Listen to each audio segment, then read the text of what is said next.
All right, so the stream is streaming. I'm gonna cut this off. I'm gonna cut that off. All right, y'all got your microphones on and everything. Can you hear me? Yes. Yeah, we can hear you. Okay, I can hear you. What about you, Jada?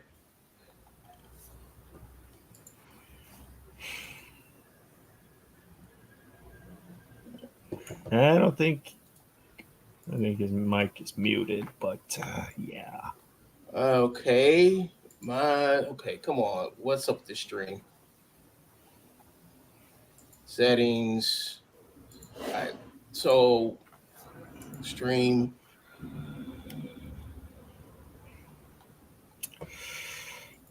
I don't see it. Come on. I can't find my picture. Oh, it's streaming on the wrong fucking channel, man. Hold up. Let me edit this. Right here. Save changes. All right, it should be streaming over here now. All right. What you been working on? What you been working on, dude? Absolutely nothing, dude. I've been chilling ever since I got here. So much crap to do out here that I haven't really. I'm supposed to be working on my film, but I got like almost 3 months that I haven't touched it. It's fucking Oh, crazy. okay. Okay, well, we're live now, man. Okay, I can actually see us on the screen here. Yeah. Once I get going though, I'm probably gonna have to start recruiting some of you guys to help me out. I mean, the script is done, most of the voice work is done. It's just a matter of Okay. Oh, that's dropping the good. characters in and manipulating, puppeteering them around. And, Oh, sweet, sweet, man. yeah. Cool. There we are. Yeah, I Hello? see us. Yeah, yeah, we live, man. We live. So, Hello? what's yeah, Jada, we hear you, man. Okay. Just checking. We hear Are you, you man. on? There you are. Uh, Now to cuss at Blender for an hour. All right, Or I'm trying to, like, I'm still trying to set this up. So give me a second, man. So I'm just trying to save this. Yeah, so this is my first time using StreamYard, and So we're uh, going into YouTube or just yeah, on Facebook? you should, if you like, go to YouTube right now. You should see Okay. all four of us like streaming right now. But yeah, like, everybody can see you, man. So what's up, everybody? It's your guy One Gun here. Along with a couple of guys with the crew. I got Mr. Fernandez, I got the Tuttle, and I got the Black Prather over there. What does what does that even mean? The Black Prather from Oh, what was it? take Wakanda, your time. You get Brooklyn. this. Go Cracker Black. Yeah. What's up, everybody, man? It's been a while since I did a stream like this, man. I miss you guys, man. I really do miss talking to you guys. And I just catch up with you guys just to see where you're at, what you're working on, what you're doing, and all that other good shit. So we're gonna just start with. I guess we'll start with you, Jada. with me? Yeah, we're gonna start with Jada. You're the Black mm, Prather. Go ahead, man.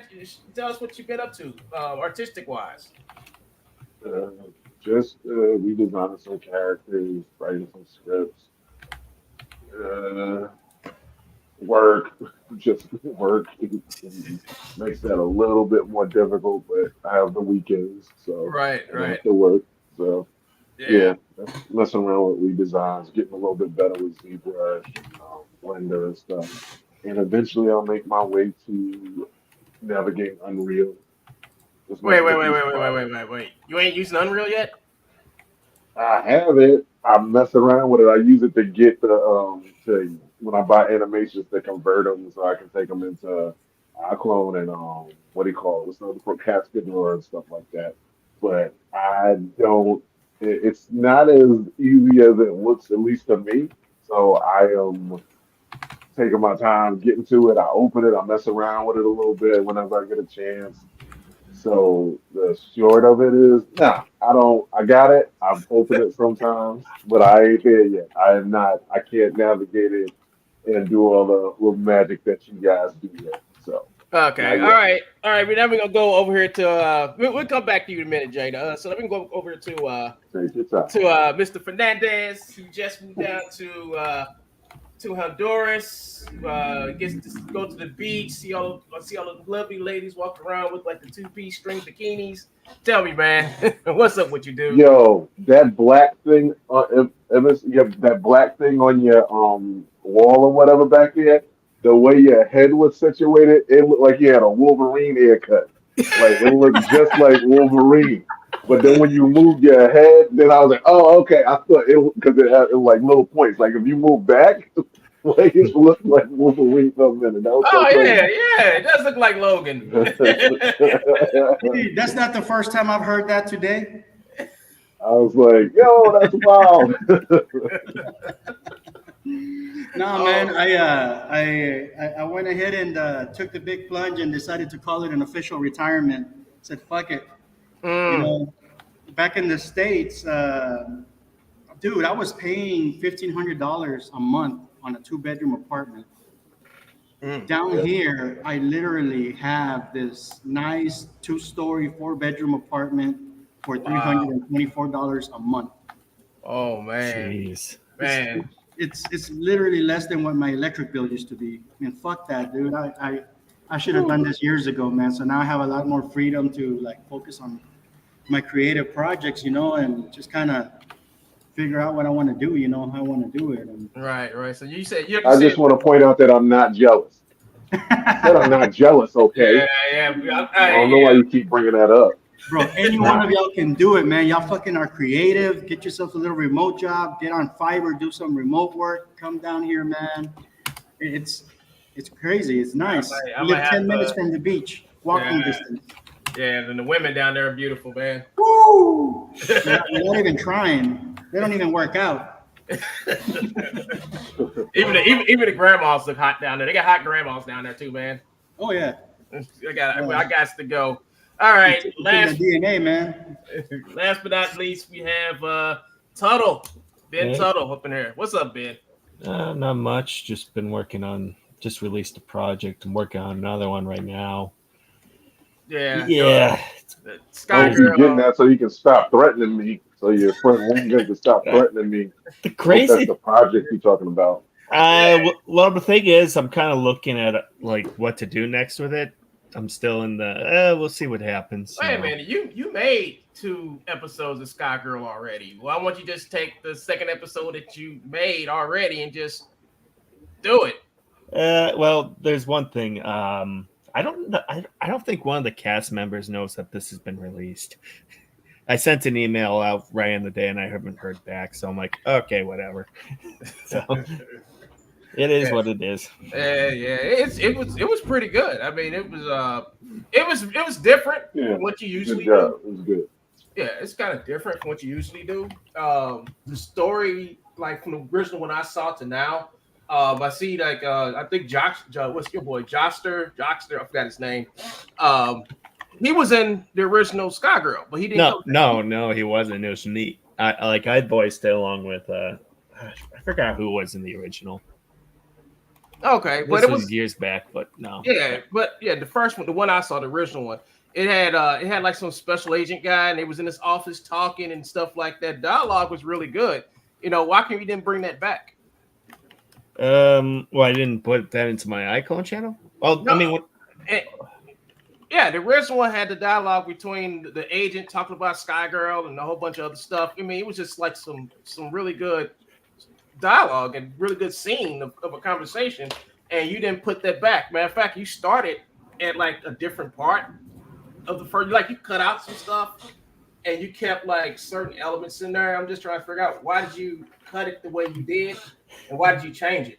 it was a reboot. I think. I think at the time, Jamie and I were kind of going back and forth on the project years ago. This started years ago. Keep this in mind. So we were thinking, we could probably pitch it to something like Rooster Teeth or something to see if we can get it made. We were planning on doing Blender, and we went back and then it went back and forth. And I started in 4.27. So this tells you how old the project is. it went to 4.27. I'm going to be like, oh, well, let's wait till Unreal Engine 5 and then 5.1 and 5.2 and 5.3. And now 2 months ago, I decided, fuck it, just finish it. Just finish it. I don't care. Like, I was at that point, like, if I just constantly wait, I'm not going to get it done. Right. You're going to have to eventually just sit down and just say, screw it, get it done and get it over with. Yeah, I totally understand that, man. Because when I started redoing Archive Infinity, I don't know if you seen it. I've been posting it. Yeah. I've been redoing it piece by piece, and I definitely understand what you're talking about, man. Because I can't really put it to words, but something tells me that I have to redo this. I have to go back and I have to work on it, change it, and make it look better. The original film that I did was okay, but I think what I'm doing based off what I did is going to get better eventually. But yeah, I would just finish it. Don't worry too much about it. Just finish it. Don't think about it. That's the best way of describing it. If you're just constantly saying, "Oh, I don't know about this. I want to redo this," you're not going to get it done. You're not. That's the truth. Right. You're just going to have to say, "All right, whatever. It is what it is," and send it out. And to be honest with you guys, when I was working on Sky Girl, I'm just thinking, "Oh, this production is just going to be an absolute shit show." I don't think I like it too much. I was very critical on every single thing, and then you have to fight against it and go, "Okay, just do what you can. Do your best and send it." That's right. the thing. That's right. the thing. Right. And that's what it's almost 10 years. 10 years since I made that video, dude. And I'm like, I gotta finish this. I gotta actually get in here, tighten up the script. Script is done. Just tighten up the script and get the shit out. Because we don't have. I mean, the one thing is you can wait and wait and wait, but it comes down to time because you said 10 years. Get it done. Get it done. That's the thing. August 2025 will be 10 years. And I'm getting older. I'm losing body parts, so I need to get something done, dude. And I think I'm gonna have to move down to Honduras. Yeah, we're gonna move down to Honduras, man. So, what was you working on, Ibis? I was working on my feature film. I stopped working on it for like 2-3 months almost now because since I've been here, there's just so much to do, and I've just come across all sorts of different projects that I've kind of tackled. Opening up a restaurant because the food here, it's good food, but everybody sells the same shit. So after a while, you kind of want something different. So I'm opening up my own knockoff of Nacho Mama. Panda Express knockoff. Oh. It's not that common down here. So. Yeah, a Panda Express will probably do good down there, man. Because I don't think they've probably even seen a Panda Express. They've never seen a Panda Express. They got a couple Chinese restaurants down here, which are not really Chinese. Do you have a name that you can share, or are you still working on that? It's a Chickadee China. Chickadee China. Chickadee China. Chinese chicken. Come to St. Louis and get some of St. Louis style fried rice, man. Nobody in this country makes it like we do here, man. I mean, we got the best. One thing about St. Louis, dude, is the food. I always gain like 20, 25 pounds every time I go. Yeah. You will. Between Emo's Pizza and Sweetie Pies, which is now closed apparently. Oh, she's gone, man. Yeah. Sweetie Pies, man. I could eat there every day. Oh man, Sweetie Pies was shit, man. I was shocked when I found out that her son was trying to kill her or something like that. Yeah, it's crazy. It's crazy. It's a crazy story. Iclone video about that. Like make a story. That would be fucking hilarious. But what's up with Iclone? Iclone has a contest, right? The 2024 Character Creator Contest. I entered it. I made I did an animation, everything, put my entry in, and then for some reason I just decided to stop working on it. I just stopped working on it. So they sent me a message yesterday saying, "Could you please finish entering your contest entry?" And I thought I quit, but they want me to finish it, put it in. So I'm gonna go ahead and stick it in there. I was gonna ask Jada, once you do your dinosaur thing, stick it in there. With dinosaur. The dinosaur strip What? or trick from another world, whatever you was doing. Oh, but I thought that Iclone thing was like uh done. I thought it was No, over. no, you got to Monday. You got to Monday. So Monday. Uh, Eh, maybe I redesigned it, but I don't have I don't think I found some clothes from Fashion Nova or something.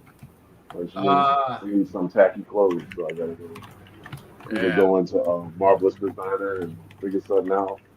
At one point I was gonna enter that show enough thing I did that I had made the other day, like last month or whatever. Yeah, that was pretty cool, man. That was pretty cool. I'm Thanks. thinking of showing up. I was gonna finish I gotta finish that Last Dragon animation, man. I got Yeah, you too should. many. Yeah, I got too many people want me to get back on that, but I'm like, no, I'm working on archive right now, and I'm putting What my happened to one? What happened to that thing you were doing before where you were doing like for your streams or whatever?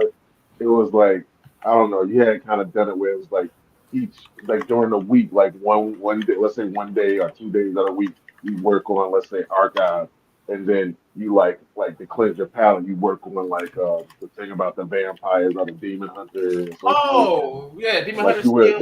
that was a cool little gimmick where you were like you switch it up like almost like a TV network or something. Like one day it's this thing, the next Yeah, day it's yeah. another show. So it was like you getting all these different things, Right, like right. I people kind of working on their like, own show, yeah. I think I did that like what was that? Few 4 or 5 months ago. I was doing that. I think. something like that. Yeah. So what I was doing is I was like working on Demon Hunters Guild.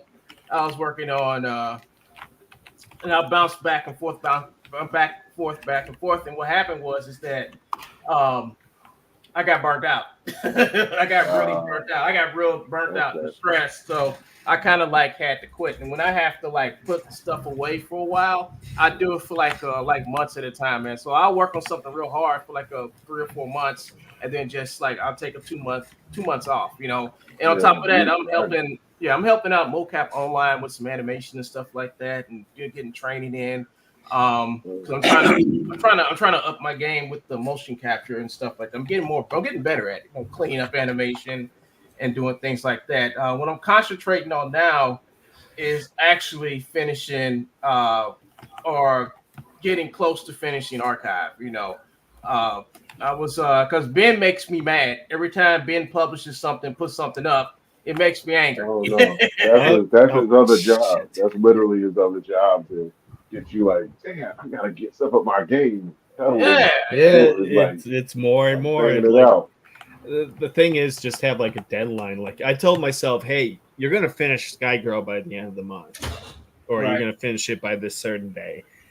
Uh, I'm finishing up Red Strike by the end of next month.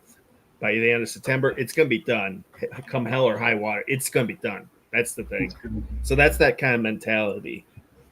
It's got Right. to be done, and it. There's a lot of discipline in it. Like there's days where I'm like, oh, I don't want to do this, but my brain's like, nope, work, work, work, work, work. Don't give a shit, even if you're working like 40 hours a week. Work.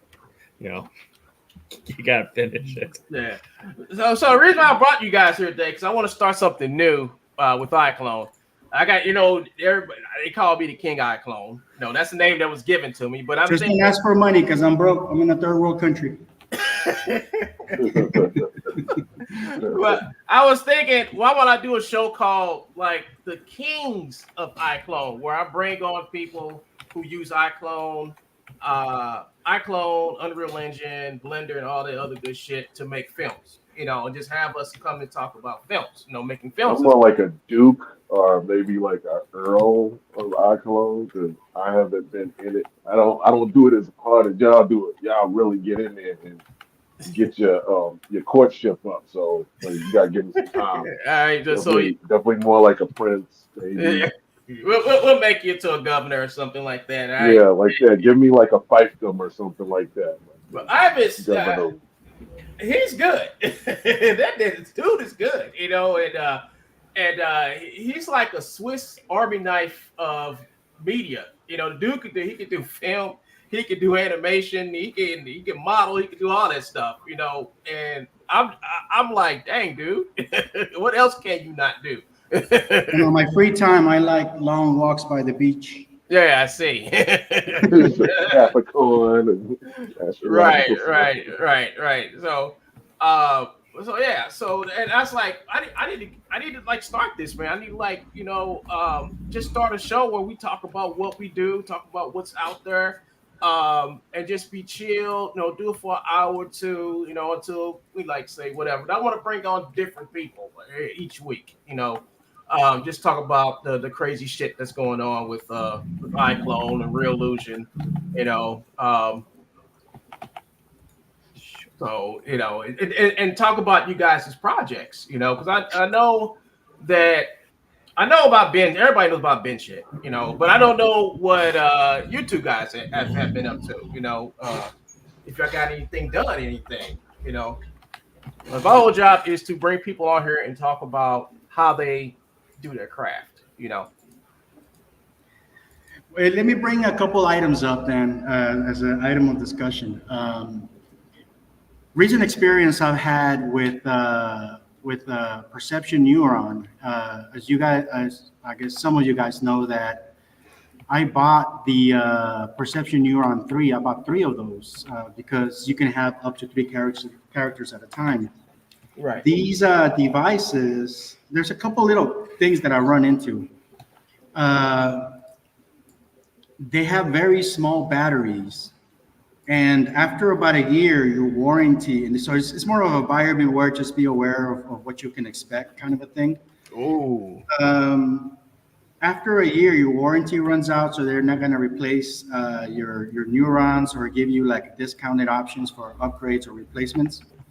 I have 6 neurons on one of the kits that failed, and I believe it's because the batteries died, and these things are sealed. You can't open them. So it would be easy to just go down to Radio Shack. There is Radio Shacks down here, by the way. I can't It would be believe easy that. to go down to Radio Shack or Amazon and get replacement little batteries and just kind of put them in their little rechargeable batteries, right? You get the model number. Mm-hmm. But these things are sealed or closed. After talking with Noidum, basically, there's after your warranty's out, you're kind of shit out of luck. Yeah, they did the same thing with me. Each neuron costs $250. Woo! So for me, it's 6 neurons that I need to replace, and I don't think I'm going to be doing that. So I'm probably going to be cutting them open and seeing about replacing those batteries. But knowing that those batteries die, and I should have, most people should have been aware of this, that whenever you're using devices that have those internal reusable batteries, it's always a good idea to, even if you're not using them, because in my case, those things sat there for like 2-3 months without being used, so those batteries died. Yeah, it died. So kind of a heads up if you have bought the Perception Neuron 3 or similar devices that have those internal batteries, even if you're not using them, pull them out, charge them up every now and then to keep those batteries alive, man, because they will die on you. Okay, so well, I still got my alumni 32 suit. The wired ones. Oh, those things are great. I still love mine. Yeah. I have a bunch of those here. Once they went out of once they got discontinued, I bought a bunch of them. And I mean, personally, I still like the quality that I get out of those more than the PN3s. Yeah, I get good. And I can get good animations with that suit, you know. Yeah, it's a little inconvenient because of the wires, but the wires allow it to have more bandwidth. You can have more neurons in there. You have all 5 finger captures on both hands at the same time, up to 32 nodes. Yeah. And they work great. The positioning and everything. These things you got the PN3. I found that you had to do a lot of calibration. Yeah, but yeah, you do, because like every time I do a session with those markers, I have to I'll act out my scene, and then after I act out my scene, I will recalibrate it. For some reason, I don't know what it is, but I guess the wherever it is, like the gyro, or whatever it is, the compass, whatever's inside those little neurons, they get kind of like out of whack, you know. Yeah. and they said it's because of the way you move in the suit. You know, if those things inside those little chips can only take so much G-force, and people don't understand. Like when you move your whole yeah. Yep. you know, it kind of really, and that's with all these suits that But have. the PN32 can handle some pretty good G-forces because I've been able to capture folks doing Wing Chun Kung Fu, and that, I mean, those are fast movements. Yeah. I've been able to capture that. It's the newer suits, that Oh yeah, that act funny like that, you know. So that's why I say it's like, well, I guess my 32 is pretty damn good because I can do boxing in it. I can run in place and stuff and won't have no problems, but I will have to come to a point where I have to readjust the straps and stuff. But that's nothing, you know. That's nothing. But I have heard people say that the newer ones aren't as good, you know. So, but you have them and you know firsthand, you know, about the quality that you get. So, so yeah, man. yeah. You can literally take the PN32 one, put it on, like sit on a chair, and then sit on the floor, stand up, sit back on the floor, get in a car. You know that movement. Yeah. The PN3 doesn't do that well. You try to sit on the floor, it just gets all discombobulated. Yeah. That's the I never had those issues with 32 because 32 I did like a whole I did a YouTube video where I had the suit on. I was just sitting there just talking to you guys with the suit on, and I was just like for like about 30 straight minutes. The suit it did good. You know, I was able to it stays on real good. But like I saw somebody on YouTube trying to use this thing, the newer one, and they were having all type of issues. I'm like, wow, this supposed to be new improved. Yeah, there's heavy drifting that happens. On a good note, I was doing some motion capture one day outdoors, and I lost one in the grass. It fell off of the what do you call it, the strap. But because it still had some battery left on it, it has that sensor where it can kind of tell you when you're close. To it, so you can kind of like use your laptop or whatever thing you were using like, to keep it on and like track it. So I was able to find it, man. It was like looking for a needle in a haystack. But because it was still on, I was able to kind of pinpoint the general area where it had fallen out. Yeah, that's cool because if it was a 32 alumni, that thing's gone. That thing is gone, dude. Yeah. But Ben has a Rococo suit. Yeah. And do you have a little box on the stand that they sell for the hands and fingers? No, I didn't buy a coil. It's like $2,000. So I'm like, no. I'm fine with the suit because I used it for a paid job. You know, I got paid, and that's why I bought the suit. And I mean, it's okay for what it is. Yeah, you know, now see that does bring another point though. For a lot of people, I mean, the idea of owning a motion capture suit is very attractive, and you want one because you can see what you can do with it and everything. I think a good 90% of the people that I noticed that get their hands on one, the first thing they do is that they're pretty much just using it to do like fight movements and general like punching and kicking and stuff like that, and dance. And there is literally tons of libraries already out there of motion captured movements and stuff. So if I'm building my film is a boxing film, and obviously I do need them because I capture the performance. You know, there's people talking at a restaurant, and then they get into an argument, or there's a family situation. We need to capture the performance, right? Right. But for most people, they're just doing shorts with fighting movements and things like that, and they end up spending all this money on these capture suits when they could easily just spend a couple $100 on the motion capture libraries and that's me. Yeah, that's I think that people should consider. Right. But go ahead, Ben. Go ahead. Exactly. It's like the thing is, people are kind of perplexed. Like, what do you use your suit for? I'm like, dialogue. Like, I have to act out the scenes because. No offense to anybody, anybody who uses like animation talking scenes, it's so over exaggerated and it just doesn't fit. Right. in Sky Girl, someone asked like about the scenes. I'm like, all Discordia is monologue because she just flails around. There's things she does with her hands. Well, and that's actually the other thing people don't get when they buy these suits. You're the actor. You have to learn how to act in it. Yeah. Like, because I started doing the waving hand around. I'm like, oh shit, that looks terrible. Yeah. So you I have actually to tone it down. I actually took up I picked up a bunch of books. I was looking at how Michael Caine acts. I was really studying it. It's like how to become an actor because that's the thing.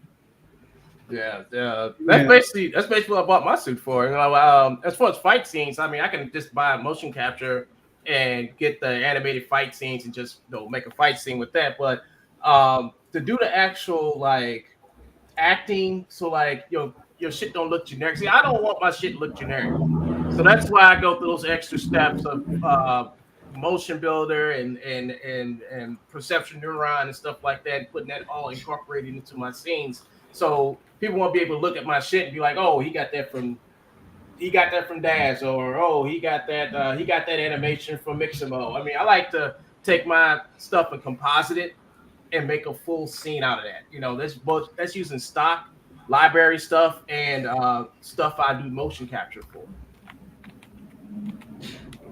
But I was going to ask Ben something else. I was going to ask him about Endgame. Yeah. And you said that's coming out next, right? Red Strike is coming out hopefully by the end of next month, maybe. Well, so Endgame ain't coming. Endgame is going to be Red Strike. Endgame is going to be like at least an hour long. I'm going to say it's at least an hour. That it's such an insane production. Like, right. If anyone doesn't know, Endgame is a 007 fan film. So you're looking at exotic locations like Bahamas, Russia. I had to make Midtown New York. I'm actually working on a hotel set right now in Blend. I'm actually have to fix this thing up in Blender. So everything has to be custom made because I can't find assets in Unreal or Iclone. That's also a reason why I didn't work in Iclone. It's just impossible to build a set there. Yeah. It's tough. And not only that, but you have like there's scenes where there's they're driving on a country road and there's like snowmobiles. There's gonna be like a car chase scene with snowmobiles. They're gonna be firing and jumping over the car while like doing a bunch of stunts. It's not only that, but there's fighting, there's chase scenes, there's a large explosion. I have to build the villain base. I built one in Russia, which was based off this Cold War relic in North Dakota that I saw once. It looks so out of this world. It's insane. It's called it's out in Tacoma, North Dakota, out in the middle of nowhere, which was basically a command post where for the nukes. For the nukes, for the Minutemen, yep. Yeah. I say it. You talk about some type of structure in the middle of Idaho. It's only going to be one or two things: an Air Force base or a nuke. Nuclear installation. That's all they got out there. I actually, Dakota, Montana, and I think Colorado is where all the nukes are anyway. So. Yep, pretty much, and you can still see some of the silos to this day. You can still see them. They're still out there. Yeah, you can actually buy a silo. You can actually buy a silo and build it. People buy these silos. They build their little houses and homes in them. So I think it's kind of cool. You could probably buy a house there or buy a missile silo for at least like $50,000. Yeah, out there in that country, like literally the real estate is. Ivan. There you go, Ivan. There you go. Okay, what was that? I wasn't paying attention. I'm sorry. You go buy a missile silo, man, for your next place. Well, I had a church building. That's the whole thing. I had a church building that I was using as my studio. Man, that place was great. I had jail cells in there, hospital rooms, all sorts of crap that people used to come and film. Yeah, like a torture room in there too. Yeah, I had a torture room, and I did. I had all sorts of crap in there, man. It was great. If I could find a missile silo, trust me. You could probably find one in North Dakota somewhere. Yeah, North Dakota, Colorado, anywhere. I was talking to cheap. Oh no, they can be like houses there are cheap. Like literally, I'm sure you could be reasonable. Find one for $100,000 or something. Yeah, but you will. I mean, I've seen them. Like they have these huge, like 4-foot thick, fucking steel doors. They weigh damn like they weigh like a freaking like 30, 40 tons or something like that. But you have to remove those. Well, other than that, you'll be good. They look like what's the name of that freaking Fallout? It look like Fallout. It look like a Fallout shelter. Yeah, basically, and it's basically a Fallout shelter. But the only thing is, you have to live in North Dakota, so you have to deal with the winter and everything, and there's nothing to do. And if you ever driven girls out there, if you ever driven across the state of North Dakota, or South Dakota. Well, South Dakota has a good thing. They put their speed limit like 80 miles an hour for a good reason. Got to. You'll be stuck. I mean, you'll be like, am I there yet? You know? Like towns are like far apart, man. Very, very far apart. And even then, it's not enough. I see people, like when I driven down there, it's like people are going 100 miles an hour. Yeah, it's hilly too. It's hilly as fuck there too with all the mountains. But I drove through there before. I've been through the Dakotas. I've been through Wyoming. Now Wyoming is like if you want to have a glimpse of what the apocalypse will look like, just drive through Wyoming. Yep. Wyoming is nothing there, dude. Absolutely nothing in it. And we call it the cloud making machine. And when we drove up to see what the fuck was making all these plumes of smoke, it was a freaking nuclear reactor, man. And I'm like, wow. It's crazy. It's crazy when you get further west because the population in the middle, in like the west, like the Dakotas, Montana, it's like smaller. You got these huge states, thousands and thousands of them acres and acres of land, and like it's sparsely populated. Not even a million. Not even a million people live in that state. So that's just something for people to consider. But like I said, you have to deal with the winter weather and everything. And I don't think anybody can handle that. Like if you're stuck, like you're driving out in the middle of nowhere and you're stuck in winter, you're dead. You're basically dead. So. Yeah. Oh yeah, Ben. I found the script. Ben had was working with me on Archive Infinity at one time, and he actually wrote. He wrote two scenes. He wrote 2 scenes. One of the scenes being where I guess the guy was talking. He was talking, and the guy was threatening him. Yeah. Yeah. Ben knows how to write to threaten somebody. Let me tell you, it's a wild ass fucking. Well, quote unquote, I could have written for. Well, no, that's I would. Get some highway noise. What was that? I was about to say, maybe I could actually try to find a job at WWE or something, make those promos. Yeah. It was hilarious because he like the way I had wrote it is basically the guy was talking to like the super bad guy, and the super bad guy didn't like the way the dude was doing his job and was threatening him and shit. And so Ben totally rewrote the whole scene and made the guy. I mean, I'm going to animate it. I'm to the point to I'm about to animate that scene. But Ben wrote that how many years ago again? That was a long time ago. That was a long time ago, man. You wrote that shit because I asked Ben for help for Archive. Like, Ben, can you help me write this scene? I mean, I wrote this. Ben took it and he rewrote the whole scene. It came out looking 10 times better. So what I did is I took the scene that Ben wrote and I ran it through Chat GPT for corrections. Like, okay, can you like make this better? And it didn't do nothing. It said it's fine. Chat GPT told me what Ben wrote is fine. Man, that Chat GPT is crazy. I've really been like going crazy with it. I've done so many things with it. I actually wrote this simple like 2-player game in Adobe Animate and published it as HTML5 using ChatGPT. I basically told it the rules of the game, what the objects on my stage were, the names of it, and basically said, okay, this is the code. These are the items that you're targeting. And then I run it inside. I copy and paste into Flash, run it. Okay. It runs into a little issue. Okay, it gave me this error. Oh, okay, fix it this way. Damn. Okay, now it gave me this error. Okay, now fix it this way. And okay, now I wanted to do this. And it just kept going back and forth. And within an hour or so, I had a completed game that I always wanted to make, Wow. Yeah. Damn. that recording tool, I don't know if you guys ever saw that. It's on apps.toontitan.com. I have a bunch of apps that I've done using AI. One of them is a recording tool that allows you to upload a dialogue file, because I have this technique, right? If I want my characters to have that Disney cartoony feel, like, "Hey guys, how are you?" Blah blah blah, over exaggerated movements. Right. Usually, have to do that by animating and tweaking and over exaggerating poses and things like that. But and it comes from back in the day. They had the chipmunks. The way that they would get the sound from the chipmunks was that they would record the sound at half the speed, so that when they played it at normal speed, they sounded high pitched, but it was playing at a normal rate. Ah. So I took that concept and say, well, if I record my motion capture at half the speed, and when I import it into Iclone, increase it by 200%, then it'll play at normal speed.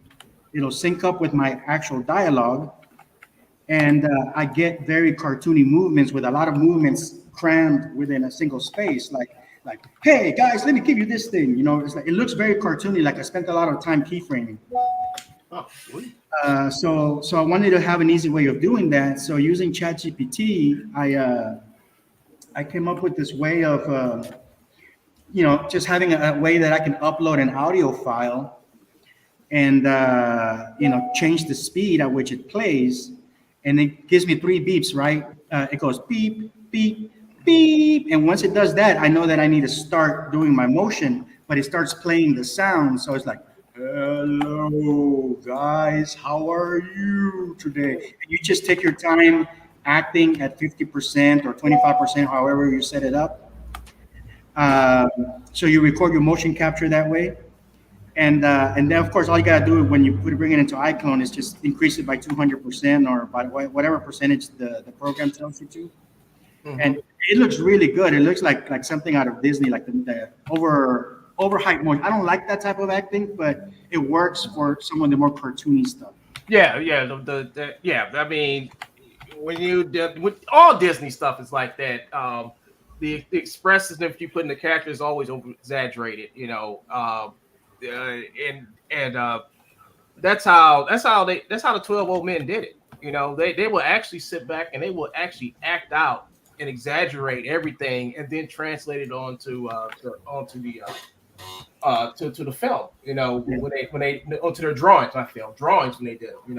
And they would like take whatever emotion or whatever gesture and just turn it up to a factor of 10, because it's really hard. Like if you were like I'll give you a good example of Fire and Ice. Fire and Ice was basically them taking Pete Rothbansky's animation over Frank Frazetta stuff. So they would actually have the actor act it out, and then have the people come over and just draw over and shit like that. And you can tell it's a big difference from when someone's actually like doing regular human motion and you're capturing it 2-dimensionally versus somebody who does it by hand. And Fire and Ice just taught me that Fire and Ice is when I started to learn about stylized versus realistic and all this stuff. I mean, this is back in my younger days when I started seeing this stuff. But yeah, Fire and Ice is a good example. Between hand drawn animation versus stylized hand drawn animation. Big difference. Mm-hmm. Yeah, but yeah, man, AI is killing it. AI is freaking killing it. I saw a music video the other day made completely using AI, and it had like Hillary Clinton holding a gun and Joe Biden. Oh, I saw that too. It was on Twitter, man. I was like, yeah, oh my God. it's crazy. It's freaking amazing. They did that with Gork Wivius at the Twitter AI or whatever, because they took this, like, if you use like anybody else's AI, whatever, it's like censored, but Gork isn't. He took the censors off of it, so you can make anything you want, Amazing. It was crazy. I was like, wait a minute, that's it's around the corner, man. Like next couple of years, we're gonna be able to just make our films just using AI, train it on our characters, and we won't even have to model anything anymore. Yeah, that's crazy, man. I mean, I would hate to see that day come. No, not at all. Yeah, because we're just gonna be able to produce more of what's in our mind, in our heads. Be able to get it out there quicker. Yeah, I don't mind it at all. I did that. Huh? That's true creative freedom. You know, it gives you true creative freedom because you can be somebody who ain't got no talent whatsoever, but if you have the ability to like to create stuff, Yeah. but you don't have that extra talent, you know, you can actually use AI to actually get your point across. You know, Once you democratize the technology, make it available to everybody, you're always going to get this flood of just schlock crap, you know, because there's a lot of untalented people out there with ideas and they just produce all sorts of garbage. And sometimes it gives it a bad name. I mean, that's how Flash was for a very long time. oh yeah, And then there was a whole thing with cinema cameras being available to everybody with the Canon DSLRs and stuff like that. So all these like really crappy movies started coming out. I mean, Tubi's full of them, you know. it's still But, there, still are making crap. So those who are filmmakers and they take advantage of it and they do produce really good shit with it. Yeah, So with the AI, it's the same thing, man. I made the mistake of not adopting 3D early enough. You know, I was strictly a hardcore 2D hand-drawn animator, and I started using reluctantly Flash, and even though everybody was using Flash like puppet type animation and like paper cutout style stuff, I insisted in just using it as a cell animation program. But I was just like I was ass backwards back then. I realized that now, you know, and I kept fighting 3D. Oh, 2D is dead. 2D is dead. No, it's not. No, it's not. no, it's not. No, 2D is far from. And I fought it, and I fell behind, and I fell like 10, 15 years behind everybody else. And now that I'm finally using it, I'm getting a handle of it. I love Unreal Engine. I'm very comfortable with Iclone, and now AI is here. I am not gonna sit back and say no, that's not for me. Fuck that, dude. It's a tool, man. If I would have embraced 3D back in the day, I can't even tell you what kind of shit I'd be doing right now. When it comes to me and AI, the only thing I use AI for is to actually help me, you know, like maybe like figure out a script, what direction, what the script. Like if I'm writing the script and I go take it, you know, take like the I write some paragraphs on, I take it over into ChatGPT. It's like, please make sense of this, you know, and it'll actually crank out. You're like, okay, try this. So it's not writing for me. It's just taking the stuff that I wrote and making it make sense, you know. It's just different ways of using a tool, man. I've used it like for generating storyboards, and not just for like generating images. I mean, I'll go to ChatGPT and say, hey, this is my script for episode 1. I want to break this down into comprehensive storyboard panels, the way that a cinematographer would divide it up. So it would analyze my script and just divide it. Okay, panel 1, a medium shot of this. Panel 2, a wide angle of this and this. You know, and show it would make sense of how I should approach my storyboards. You know, right. I don't think that is cheating at all. It's a tool. No, it's a tool, man. And that's the way I use it. That's the hurdle you have to get over. Right. That it is a cheating thing. It's not. It's like the evolution of the way you do stuff. Like you went from paintbrushes to airbrushes to like using digital art, like where you're painting on a screen to sculpting in 3D. You're like moving along and you're making these evolutions and using it to expand what you can do. Now you have more space to think about, like, and really expand on your ideas, because that's still there. That's still there. Your creativity and what you can come up with is still going to be there, because, well, at least for now, it doesn't create things whole cloth. You still have to come up with your own ideas. Like, those ideas are your own. I think this is allowing you to do that. I think too many people kind of mistake. Sorry, didn't mean to interrupt. Good. I think it's people think it's make movie button, press, and it's not. No.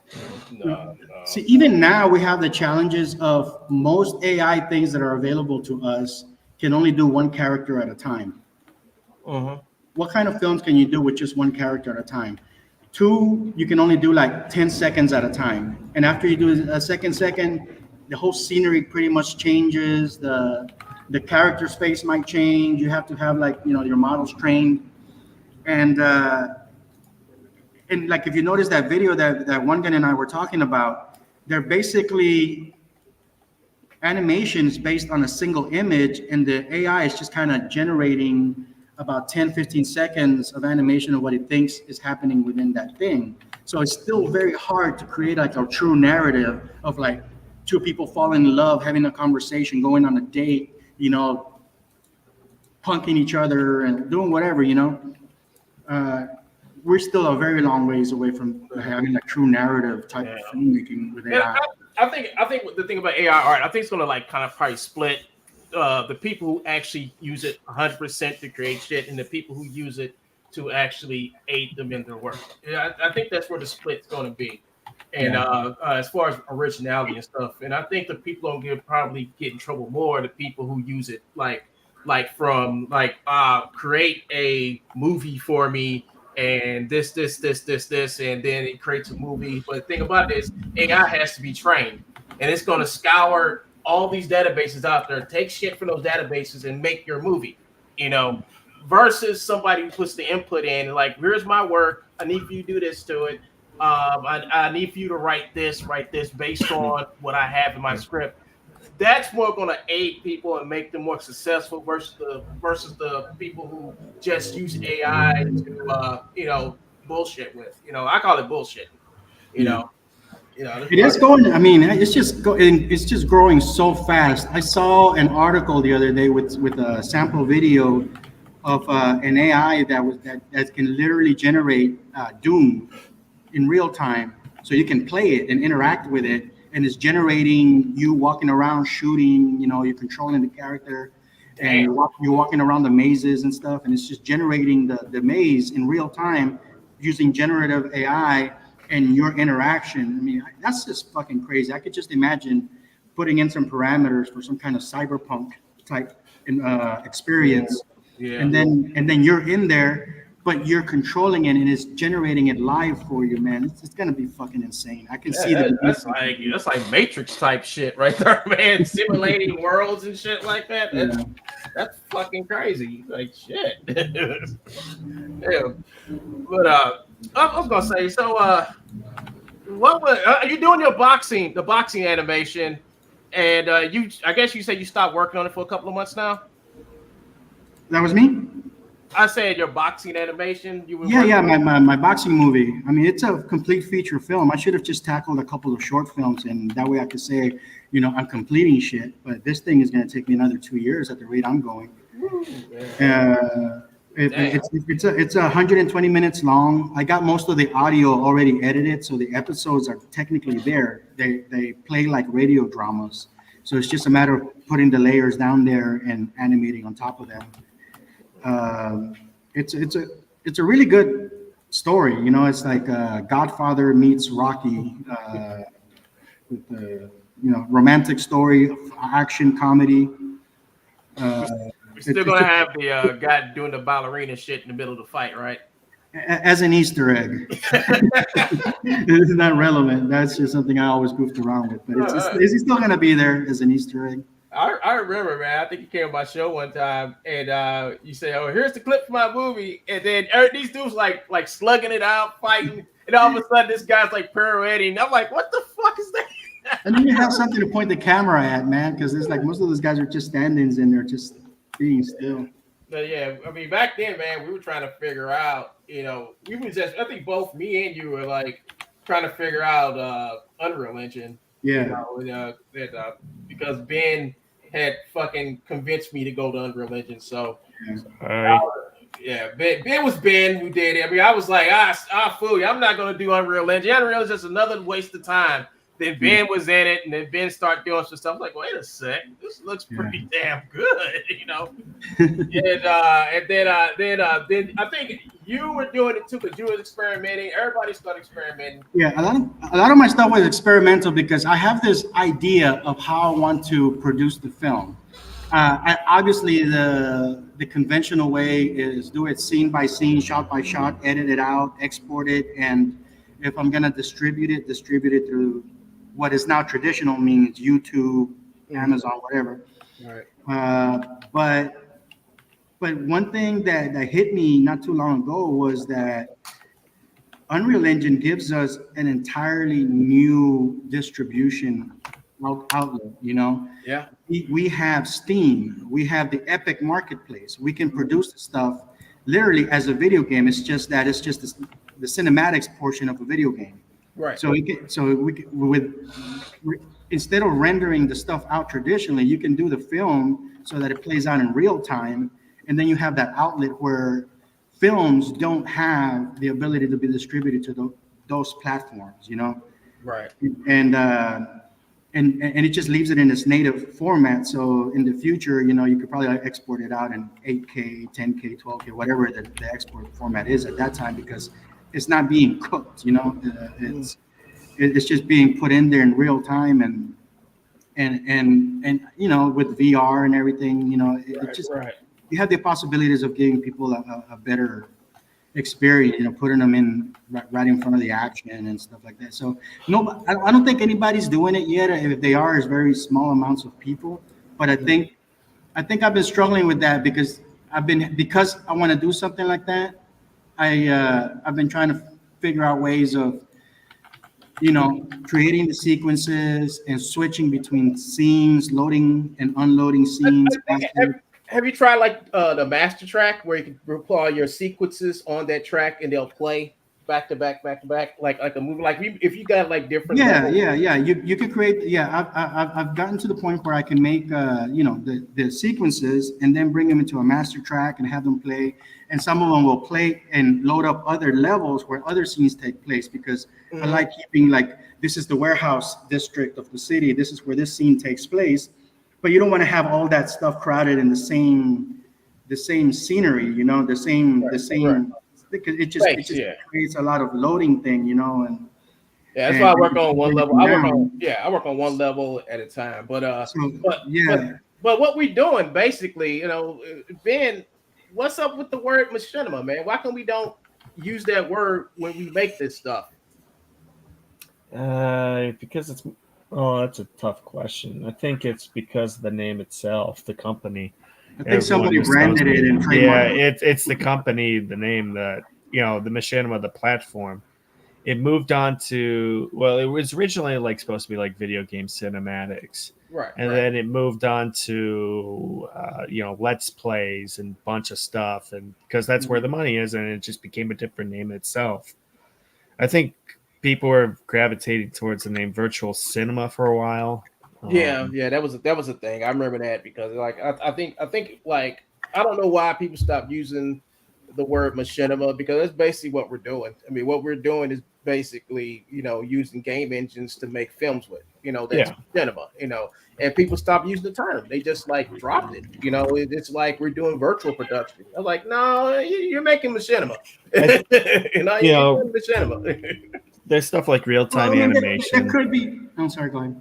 No, I mean, there's stuff like real-time animation that kind of, it's more suited, I guess. But yeah, I think it is a little bit different than typical machinima stuff as we know it, because we are creating original content. We're not just recycling game assets and, you know, that's true. Like just like piecing together things like that, like a la Kung Pao Enter the Fist. I don't know if you guys have seen that movie where he just recycled an old kung fu movie and put himself in it.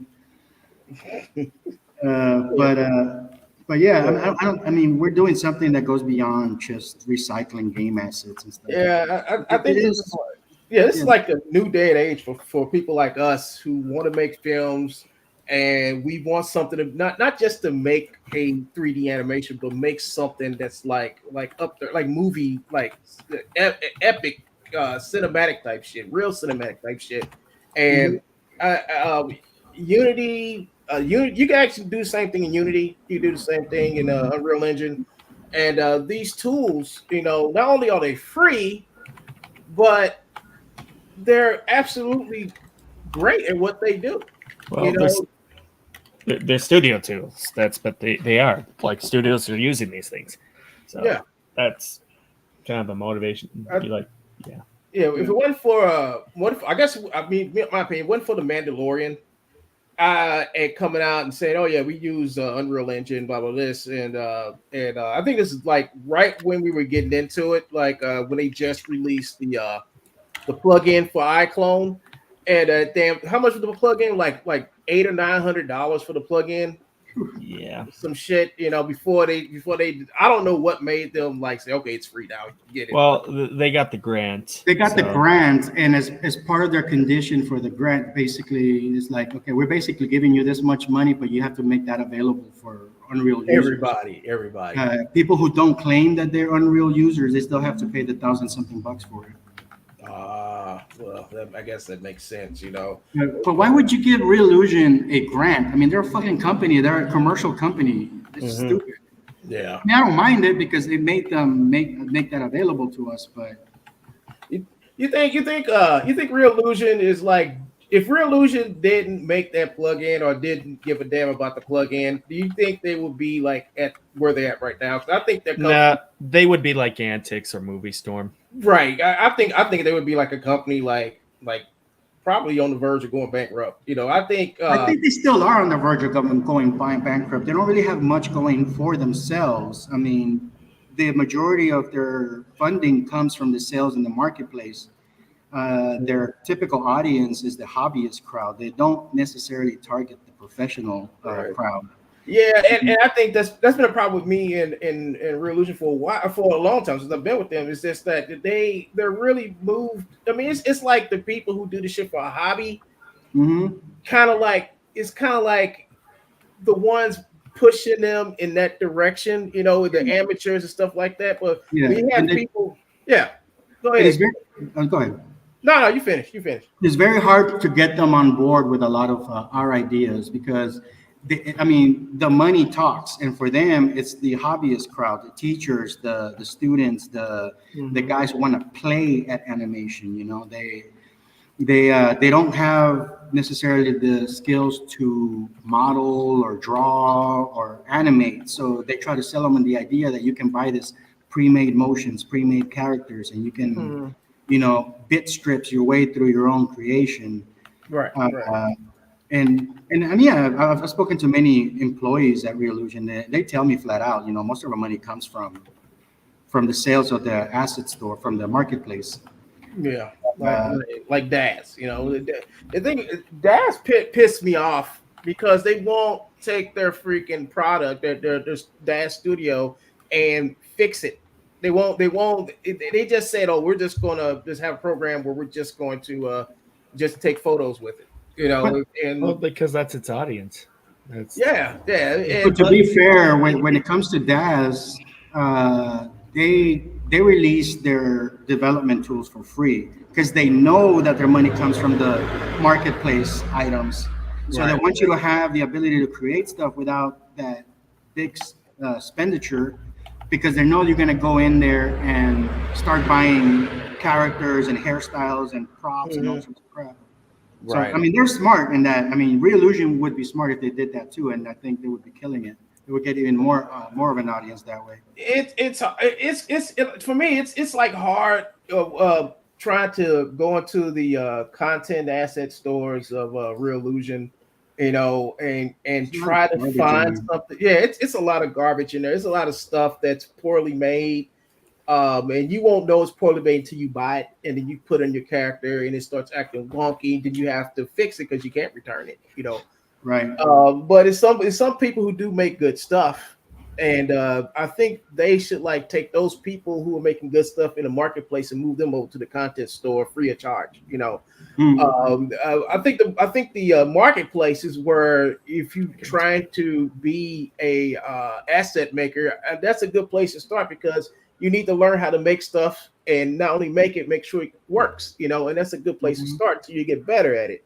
But I've seen stuff on the content store and bought stuff from the content store, which was just straight garbage, just awful, and some stuff from these vendors, they should know better, I mean, I ain't gonna, I mean, Antares, he makes some good stuff. But sometimes it's like he has huge brain farts. Just ask Ben. Yeah. I mean, there's some stuff like, let's say if I'm trying to put something into Unreal, I'll be like, why the hell did you do this? That kind of moment. What the hell is, I used to have a huge problem with, the first thing is I don't buy props from Real Illusion anymore. No, Full sketch stop. I craft. stopped. Not even sketch. Like I have to. Like it's either Unreal Marketplace or if it's like it's the one of the stupidest questions I've gotten, and I'm gonna rant about this. So it's like, oh, why do I have to They give buy? her popcorn. Go ahead, Ben. One of the dumbest questions I got from somebody. Somebody was complaining, oh, why can't we just buy the illusion assets or something and bring it over to props? Like, you could do that, but it's like, oh, they're like, why do you have to buy? Like, oh, it's dumb to buy an export license. I look through this guy's stuff. I'm like, you could get this on the Unreal Marketplace for cheaper. Yeah. You didn't look. That's on you. Yeah. That's on you. You should have looked. Yep. Oh my God. Like, he was like going off on a rant, like, holy shit. Come on, man.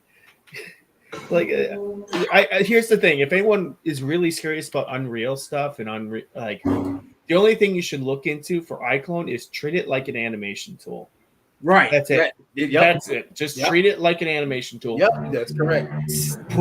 Just have your characters block and animate, Mm-hmm. and that's it. You don't need to bring in props. You don't need to build it. Just build everything in Unreal. Do all your work in Unreal, and just Iclone is just an animation tool. You got character creator. You can build your characters, have them block and animate, and then send it out, and then let Unreal do the rest. Yep. That's absolutely the best way to work with Iclone, to be honest. Yeah, I don't buy sets and props or vehicles anymore for Iclone. I go to the Unreal Marketplace and get all my shit now. Because think about Unreal Marketplace, I could take the stuff from Unreal and bring it right over into Iclone, and then make a proxy setup, for where I want the furniture to be, and send that over, and then just animate my character, and then all the thing I have to do is just send my character over. Because if you're using Iclone, it makes no sense for you to sit back and transfer props to Unreal Engine. It's just a waste of time. You have to adjust material. That's the thing. Materials is a different story. You have you have to fix almost everything. Like the thing with Antaria stuff is, it's great in Iclone and it's decent looking and some of the modeling is good. It's just that when you bring that, let's say cars, he cranks up the PBR roughness map to like where it just reflects back. It's not a clear paint for cars. So I would have to I canceled Substance because I no longer use it. But I would have to go into Substance Painter and fix it and then bring it back in. And I'm like, why that you I'm sure he knows better. I'm sure he's just, I think he knows oh, Iclone's a different system. I'll do it this way. But if he was doing this in Unreal, he would have probably done it completely different. But that's basically my whole thing with when you buy stuff out at content store. It's like, I get my morphs, or I get some morphs from there. I'll get maybe some hair or whatever, but most of the time, some of that stuff is just made poorly, but it works just good enough for Iclone, nothing else, so. Also the other thing is Daz sets piss me the hell off more than anything, especially we're gonna bring it into Unreal. Yeah, when you have 5 million freaking polys for a shotgun. I gave him my Stella model. I was so freaking pissed. I looked through this. I was like, I was about to yell at this guy. Like, it's fine because Daz is. I was about to go on a rant with Daz, make enemies there, but Daz is just pinup. It's a pinup software. Let's be honest. Nobody's gonna give a shit. Yeah. It's not practical. I gave him the character from my film, Stella, the girl with the ponytail that runs through. I actually sent him the Iclone file, and he was screaming. Because it had 6 materials for a holster, 6, and I'm like, oh my freaking God! And it was like 22. It was like 200,000 polys, 6 materials. I'm like, that's like a freaking BMW where it's over-engineered to a point where it's not even necessary. It's so over-engineered to. It is, right? But she looks good. Yeah, it looks good, but it's not going to function right. If one thing goes wrong, then you have to fix the whole bunch of shit. Yeah, I had think about it is like I had took her. I've re-engineered that chick so many times, but I actually was able. I have this new way of putting jiggle physics on the females now. I have a new way of doing it. Nice. And the old way was I had to go and like write code and shit like that. But now I found the new way to do it, and it's real easy, real simple. I can get like I don't know if you played Dead or Alive, how to boost physics work in Dead or Alive. I can get the same exact look to my character now. Nice. So when Stella runs, boobs, I got the Dead or Alive boob movement to her now. Thing about it is that it takes so much resources to make those boobs bounce up. I run out of memory. It's gonna crash when you're rendering shit. It's gonna crash. So it looks good. If she's in a scene by herself, I'm thinking I'm gonna do that. I'm gonna have her just in a scene by herself dancing or something, just so I can show off I say, hey, y'all, I can do jiggle physics extremely well now. But, extremely well. Well, I mean, Iclone character creator, it's pretty. I'll say this: it's easy. It's easy to bring in. It's optimized pretty nicely. Not as like there's some stuff like soft cloth hair, but that's soft cloth. It's hair cards. It's not. It doesn't play nice at the time. Yeah. But I looked into MetaHuman. MetaHuman's on a different level. I have to still work with it. Like I'm trying to make, because I get asked about this all the time, and I have no idea how to really operate with it as much as many people. But just the thing. That's the MetaHumans are great. At some point, they will be. They're so limited. I mean, they're basically. I mean, I would love to use them in my film because they just look more realistic. They look better, but you can't do like facial injuries. You can't, do hairstyles. You can't. You got like 2 shirts available to use. It's not like they have clothing available for. If you go to the marketplace, they do have stuff. They do have the cosmetics for the facial wounds. They do have extra clothes and stuff. They have clothing. Notice that each shirt costs like $200 or something. Right. That's the problem. Yeah. I'd rather buy me, a couple $40 shirts that I can use in real life. What like the sandals you brought? Let me a good example of Reallusion's quality control and their ability to like fix their shit and like serve their customers. There's this bug that I know they're aware of, and their customers, I mean, they're just so amateur and hobbyish that they never even noticed it or they don't care. Because even in their marketing, you'll see this. The live face cap, it uses the art kit. Oh, yeah. Oh, it's the eyebrows. Yeah. And the eyebrows, yeah. And in their marketing, when they were pitching it 3-4 years ago when it first came out, you can clearly see the actors going, hey, with one eyebrow like this. Right. And the character does it. And then you actually try it. You move one eyebrow, it does both eyebrows at the same time. There's no way that you can do actual expressions because the eyebrows is where a lot of the expressiveness comes from in your face. Yeah. How about the curve editor not working? Doesn't work the way it's supposed to, because like you should be able to use the curve editor on the camera, right? I can take the camera, move point A, point B, and then use the curve editor to edit out the path. I've tried that; it does not work. No, don't use the Iclone camera. Don't use it. Just do everything in Unreal. Like So it's just crazy to me that a program like that can be released. You buy the thing. It's like what, $400, $500, $600. The whole suite. The whole suite is $1,000. The whole suite now is $1,000.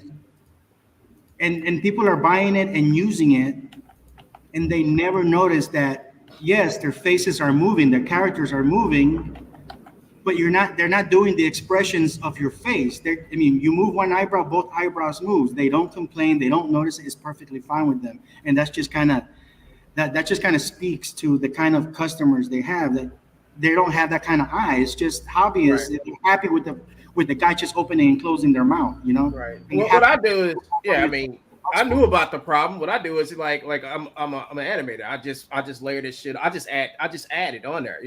Most of these guys, they don't do that. They don't go that far. I go those extra steps to make my shit look believable. But the other guys, they don't. You know, you can go over there to the Real Illusion Showcase right now. And you can just look at people like, oh, I just did this animation. You look at it, it's like the cameras are bad, the camera shots are bad, the lighting is bad. They don't understand how to frame. They don't. It's a lot of stuff, and then Real Illusion will listen to them before they actually listen to the professional people who actually use their shit for shit. You know, but the thing is, in the case of the eyebrows, I mean, they clearly knew that this was there because their promotional video shows the actor moving their face and the character moving the face exactly the way that the actor does it. So they clearly went in post-production to fix it. They know that that issue was there, and they chose not to fix it before releasing it. Yep. This was 4 or 5 years ago. Yeah. It's crazy.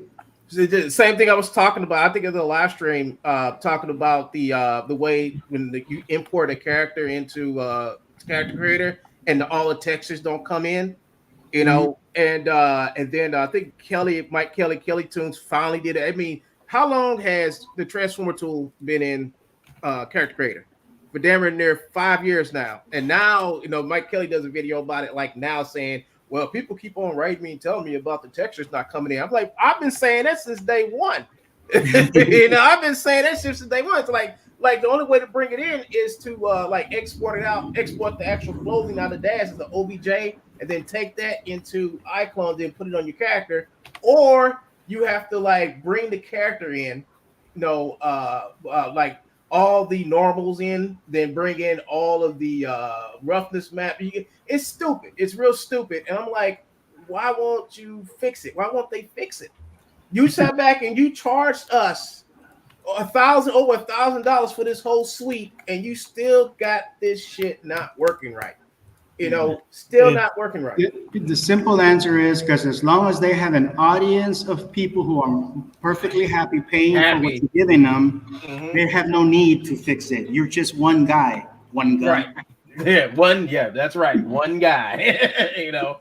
And it just got to a point. It's like, you know what? I'm not going to write no more support tickets. I'm just going to figure out how to fix this on my own. You know, and I found so many fixes. You know, I do. You see me streaming. While I'm streaming, you'll see you'll see me using Iclone, and the shit will start acting all wonky like the scrubber. So it started doing this shit with the scrubber, where the scrubber, like, you got the little block at the top of the timeline, and you got the little line, the little smaller little line, and then what happened is it'll separate. Yeah, it'll separate while I'm fucking using it. I'm like, what the fuck? Now there is an opportunity here for enterprising folks out there who understand a little bit of Python, because guess what? ChatGPT understands Python, and plugins for Iclone are done in Python. So because of that plugin thing, there's still a good opportunity for somebody to go in there and just ChatGPT their way into some really creative plugins that Real Illusion themselves don't have the brain to come up with, you know? I'm to a point where I don't even think they really care. I think the only thing they really care about is the people. I mean, people, I guess, are higher tier creators than I am. Is making videos and letting them come on and showing what they're making and stuff like that, and then come back and saying, "Oh, see, you can do this too. It's real easy." And I wish they would stop making videos saying how easy it is to use this program.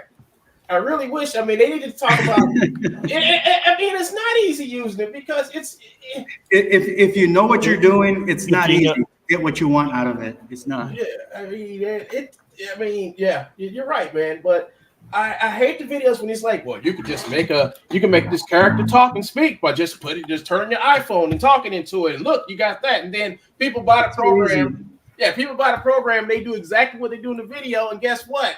They're angry. What's up, Mighty Magic? Mighty Magic says, what are we talking about today? Let's say this. Here's a great example. It's just like a lot of people get confused about Unreal, and there's too many questions I get about it. Oh, at Real Illusion advertises, oh, you can bring it into Unreal just like that and make these movies. But Unreal is a completely different animal. Right. And the thing is, and this is something that I'm going to say once and I'll say a million times, a majority of iCloners, I guess, say 95% of them don't know how to light. They don't know how to light. Yeah. Mm-hmm. How I can tell, every single iClone production I see from people who don't know how to light looks the same. They don't know how to do it. So when Unreal, like everyone's wondering, oh, this Unreal is supposed to look better. Why the hell is it? Why is it looking better? Because you don't know how to light. Because it's not. You don't. You don't know. It's the cameras, the freaking cameras, man. They don't know how to frame a scene. You know, they know how to frame a scene. At least they can get away with some of the lighting. But you know, a lot of these guys, they feel like you like frame somebody. They don't follow the rule of thirds. They don't know how to center a character or center two characters into a shot. They shit. Listen, remember the first video that was made in Unreal from some guy who was using Iclone? Remember? That thing was hideous. Well, it looked worse. Like he could have done it better. I know this video. I'm not going to name names. The shots were so overexposed. It was not even funny. It looked like if you ever seen the film Sunshine, when the character, like one guy was like sitting in the sun while he's waiting to die, like in that room, and it just completely blows up, and he's all bright. Yeah, that's the exposure. Like, and the reason why is that he was relying on the main map. He was using a plain white point light, and he stuck it right in the character's face instead of using two rectangular lights to create a 3-point lighting system. Like if you ever seen my shot setup in Sky Girl and how I approach it, you kind of see how my lighting is. It's not overly complicated. It's just a couple rectangular lights because that's box lights. Because I worked in live action. Like I've done lighting. I've worked with I used to work with freaking halogen lights. We've seen your work. We've seen your work on Pornhub. We know about it. Yeah, I'm Mr. Magic. That's the name. But no, I was explaining to somebody who wanted to do like a new setup. I'm like, okay, so this is the kind of light you have to do. You have to work with this and this and this. I remember working with old halogen lights before they switched to LEDs, which halogen is brutal. It will brutal. They will cook you. But so that's why you don't want to shine the light in front of somebody's face like that. And there's certain things you don't have. A lot of it comes with with some training. And the best thing is like iCloners don't know how to light. They don't use IBL. They don't use spot. They use directional lights. The problem is IBL. The problem is the fucking IBL and iClone. It looks bad. It's not the best. I think the default system is terrible, but you have to go out and find like really good maps to get a pretty decent effect. Like if you want to light like Benny D lights or some of the best iCloners, you have to go and you have to make your own HDRI setup, and that's kind of a pain in the ass. Benny D doesn't even use. I think Benny D uses Omniverse. I think he uses Omniverse. I don't think he uses Unreal Engine. No, he doesn't use Unreal. I mean, I think with Unreal Engine, you have to know, number one, don't use the default sky. It sucks. Don't use a default map. You're going to get really harsh lighting. Don't light in the middle of the day. Don't do this. Don't light like in the middle of the day because you get this harsh shadow, which sucks. You have to light at like 3 or 4 p.m. or in the morning, or like golden hour. Buy ultra dynamic skies. Yeah, UDS is fine. I mean, you can UDS also play with reflectors and diffuse lighting, to bounce light off of it in order to cast your characters, and that always improves a lot of it. Wait a minute, does Unreal have emissive lights? Yes, it does. Yeah, like you can actually I even did an experiment where I was working with reflecting lights, and for Red Strike, like I'm working on a shot, and I explained it once. You can actually make flags in Unreal, which is pretty cool. So what flags does, it absorbs the where do you get Unreal Engine 5? The Epic Store Marketplace. Or sorry, Epic. Go to Epic Games, search Unreal Engine 5 and download it. I'm looking for the link right now. Hold on. That guy, Matt Workman, he created this program. I forgot what he calls it. He sells it on Steam for like $80, but it's basically a director of photography simulator, and you can play around with lighting and like dollies and all sorts of stuff. And I mean, but he comes from a director of photography background and stuff, so he knows what he's doing. But the fact that he can do that in Unreal, I mean, the stuff is already there, so you can do it too. Anybody can do it. Yeah, I mean, there's a camera tool that I use that pretty much mimics a real life camera. The pro version allows you to build your own, which reflects that. Like if you want to build like a certain red camera you own, you can actually do that. Nice. I just do the light version because I don't really need it. I have no need for that. But that's the other thing is the Unreal Engine camera as a default is not that great. No. You have to adjust everything. You have to really go into it because otherwise, I think that's the thing. There's like a fine line between making just a game cutscene or making like something cinematic. Mhm. There's a couple of things you need to do, and just staying at the default is not going to get you there. You're going to have to know how to set up your motion blur. You're going to have, and this is where if you really want good motion blur, you're going to have to think. You're going to have to think of shutter speed. So you're going to have to adjust your shutter speed.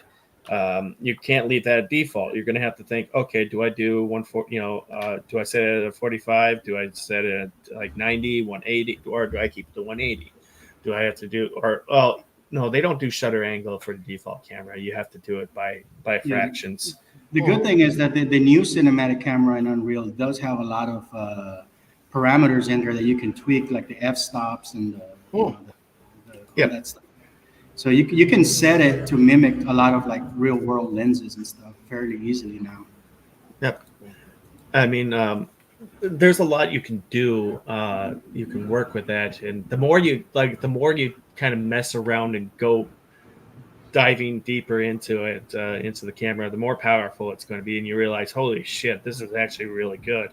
That's why I don't ever use the Iclone camera. I don't even bring in the animation. I just do everything in house in the engine. Yeah. Well, I do a lot of my staging in Iclone, so I will bring the camera over, but I will go back and fix it, tweak it, or just reattach the Unreal Engine cameras to the Iclone one. Just use them as I got that trick props from for you. guiding the motion. Well, I mean, there's another couple of things that I would strongly let people know is use cranes and rails if you want really good movement. Yeah, I'm about. Yeah, that's one thing I'm about to start using. I'm about to start using cranes because that's a lot easier than sitting back by hand and moving that fucking camera around. Yeah, because you've probably seen that shot in Sky Girl where she grabs her throat and you see the camera swing 360. Yeah, that was nice, man. That was really nice. That's really. I think that's one of the most memorable scenes out that film. Is that I was like, he used the crane. Yep, I said, I gotta use the crane. And I'll kind of break it down. And I was actually at the time I was doing a Discord call with somebody who was asking me questions, and he was watching me do this entire thing, and it was just blowing his mind while I was doing it. And for me, I was kind of experimenting. Like if I put the shutter speed at this, like I did this thing in slow motion, so I was rendering in 240 frames per second for that shot because the animation is quick. Like if you play it in real time, it's gonna be quick. So instead of time dilation, I don't think like that. I just think, okay, if I just shoot this thing at 240 frames per second, I'm going to be fine. I'm going to just edit it. What I did was I set the shutter speed, I think at 90 degrees, or it's either 45 or 90. You set the shutter at 90? Shutter angle at I think it's 90 degrees. Maybe 40. No, I tried 45. It didn't work out very well. Yeah, 45. I mean, that's kind of low, but when you get up to like the higher ones, like if it's a lot of action in it, well, if you want to go like a higher angle. Well, no, you don't want to do a higher angle. Like let's say if you want to do, if you ever seen Saving Private Ryan, the Omaha beach scene, that was shot at 45 degrees because they wanted to capture all the dirt flying around. Ah, okay. They wanted to make you feel like it's there. No, the higher it is, the more motion blur you get. The lower the angle. The lower the angle. The more motion blur. I thought the higher angle it gets a little bit more sharper. No, lower the shutter angle. What's that speed? Not the angle, but the speed. I think the speed. Yeah. Like lower the shutter angle, the more sharper it's going to be. Like when it comes to action, the higher your shutter angle is going to be, the more motion blur you're going to get out of it. So that's how. But I set that there. I set a crane, and not only that, but I was also moving the arm of the crane while rotating and focusing, kind of moving alongside the characters. So I was using like a little rail system. This took like at least 20 minutes to set up. And then I was just trying to go through it. Half the time I was rendering because I was trying to test out the shutter angle to it to make sure it's right. But yeah, so the crane was kind of pulling back and forth while rotating. It was a very complex move. Not only that, but it was also moving up and down. It was basically going like using 3 axes, like moving in, rotating up, and then down, and then kind of swinging 360 degrees. You can't do that with keyframe. That kind of angle, you need a crane for that. And trust me, he knows what he's talking about because I'm getting tired of moving that fucking camera around. And think about it, is you get jitter. You know, you will get jitter, and it's hard to get that jitter out. That's why when I get that jitter, I have to go into the sequencer and smooth it out. You know, and not sequencer, but into the curve editor and smooth it out, and that kind of fixes it. You know, but it sort of does. Yeah. Well, I've seen, this is kind of a common thing with iCloners that they do. And not only that, but a lot of Unreal people, I've seen some of their animation like test stuff. When they move the camera, it stops and jerks and then goes at a completely different angle. Like it moves and then stops and then jerks, and then that's not realistic. That doesn't feel like immediately what that's going to do is the viewer is going to go, what the hell? And then immediately stop getting involved in the story. They're going to be like, oh, that looks weird. And the only way to fix that is to go, like I said, the curve editor, find that curve that's jaggy and smooth it out, you know. And that's time consuming. When I could have just used a fucking crane, you know. Or cut away to a different angle so you avoid that section. Yeah, you can cut away. But a lot of the complex moves, I would look into like a rail system. I would look into cranes because these things could really that's the fine. Like the more you master that, the more cinematic your work is going to be. It's especially like some really complex work. Like you kind of see in Sky Girl, there's a bunch of like angles that I was kind of moving around with. You probably seen me do a lot of shaky cam at times, handheld stuff. Because you don't use the camera shake option. What I do is I make my own blueprint. So yeah, that's what I do too. I make mine too. there's a plugin that I use called Chameleon. It has a lot of really nice features for like camera shakes and film grain and stylistic rendering, and you just do a mixture of everything to come up with your own cameras. That's what I'm using now for my film because I want it to look like this 70s grindhouse type film. Is it on the marketplace, on the Unreal Marketplace? Yeah, in the marketplace. It's called Chameleon.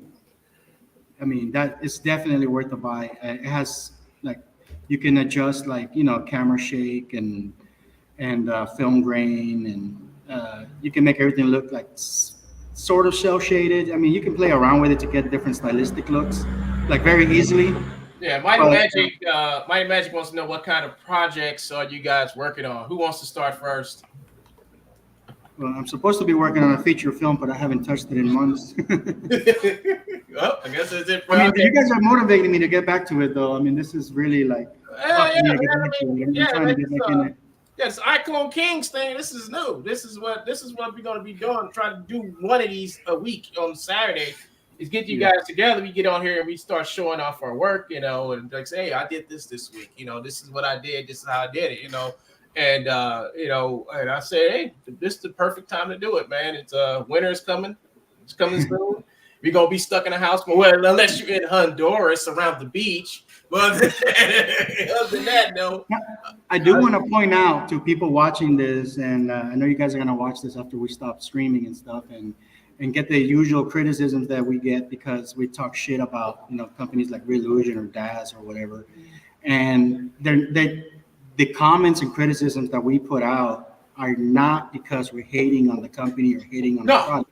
We are users of those products, and because we put those products through their paces and we expect better from them, we have more use out of them than the typical audience that they sell to. So our comments come from our frustration in us needing to be able to create certain things that most professionals want to create, or most people who want to do more advanced things want to create. We're users of the programs. We love the tools. That's why we use them. I mean, it's easy for somebody to put on the comments there. Well, if you don't like it, why are you using it? Stop using it.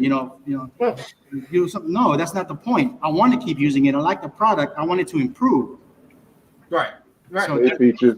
we're not just hating on the companies or the products. It's because we use those products that we make these type of comments. So Right. Yeah. We're not saying that this program is bad. We're not saying that the company's bad. We're just saying that, like, as we try to evolve, as we want our projects to evolve, we're expecting the company to do a little bit better in what they're giving us. Yep. And hopefully what we say will reach them and let them say, okay, well, let's shut these idiots up and let's fix it. Yeah. That's basically it's not don't take this as us saying things negative about this company. It's actually us loving this product and wanting to use it and keep using it. But we wish that they would do up the quality, so to speak. So hi Peaches, Isn't by that the a way. common Hi, misconception? Peaches. Isn't that a common misconception though? That whenever you criticize something, that means you must not like it. Like whatever it is, like where you live or where you go to school. But that comes from something different than hating something. Like the Yeah, opposite of love is not hate; it's indifference. If you didn't right, care about something, you wouldn't speak about it at all. You right. don't talk about people you don't like. It's Yeah, when we stop talking you about the product that they should probably worry. exactly, Yep. exactly. It stops. It stops meaning anything to us. That's when they should worry. Yeah, I've Exactly. had Real Illusion's a good company. I don't know, they're a good company. They're the only company I know that sells this type of program that you don't have to get a fucking subscription to.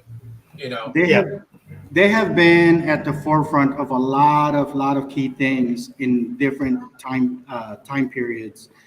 They've done stuff that other software hasn't been able to do, but they've easily abandoned those same things as well. I mean, with a cartoon animator, they created a system where you can fully rigged characters from multiple angles and use motion capture to animate 2D characters. Who the Mhm. fuck was doing that? Who the fuck is still doing that? Nobody's doing that right now. Still, after all this People, time, they were yeah, able to do it about 6 years ago, and they fucking dropped the ball on it. yeah, They said it was too hard. Fuck, dude, come on. Animation is not easy. I mean, real animators, real filmmakers are more than we know that this shit is hard. We're willing to do all the fucking work to get our creator shit out there. So to us, it's no big deal. It's like just stopping and doing something because it's hard. No, man. what about the new version of Animator? Ain't it any good? Is Hell no, it sucks. good? Mm. The characters that they're using are basically back to the G1 characters. They call them G3 characters, but they're one angle characters, talking heads, raster based, so they're not resolution independent. You have 2 or 3 characters at a time because they are raster based. Now they're more CPU dependent. So you put 2 or 3 characters in one scene. Now you're dependent on your computer's processing power to actually like not drop frames. It's a shit show.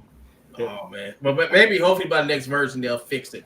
Hopefully they'll That's, take it that's, back. that's what you can always hope for. But we know. I'm done. We know. The way I see it, these things are tools. That's the main thing. It's tools. Yeah. And it kind of baffles me, like, oh, like here's the thing. Iclone is great as an animation tool and all that. I don't hate company. I don't go, even though I can make jokes about Daz and whatever. I'll make jokes. I'll say but the thing is, I know Revolution, they're a lot smaller than people expect. They're not like same tier as like an Epic. But what I do look at, like, the advantages. Okay, Iclone's great for this, and that's how I do it. I think for anybody who wants to go out and like, oh, why? I think people are talking about the rendering. Oh, why doesn't Iclone? We need better rendering for Iclone. This and this. It's tough. I think it's tough. I think they would have to tear down the entire thing. It's very difficult for one program to be able to provide everything you need in one package. You got to get the big strengths and use those as your tools and combine them, to really get something good out of it. Yep. And some of the best filmmakers or animators have that mentality, like, okay, I'll take the best out of this and work with this and this and this. I think that's how I work now, man, because it's like for the transformer tool, I don't use the transformer tool for the to bring my clothes and stuff over here no more. I just export it out to OBJ into Blender and then take it all into Iclone and just do it from there, because to me the transformer tool, it doesn't work like it's supposed to.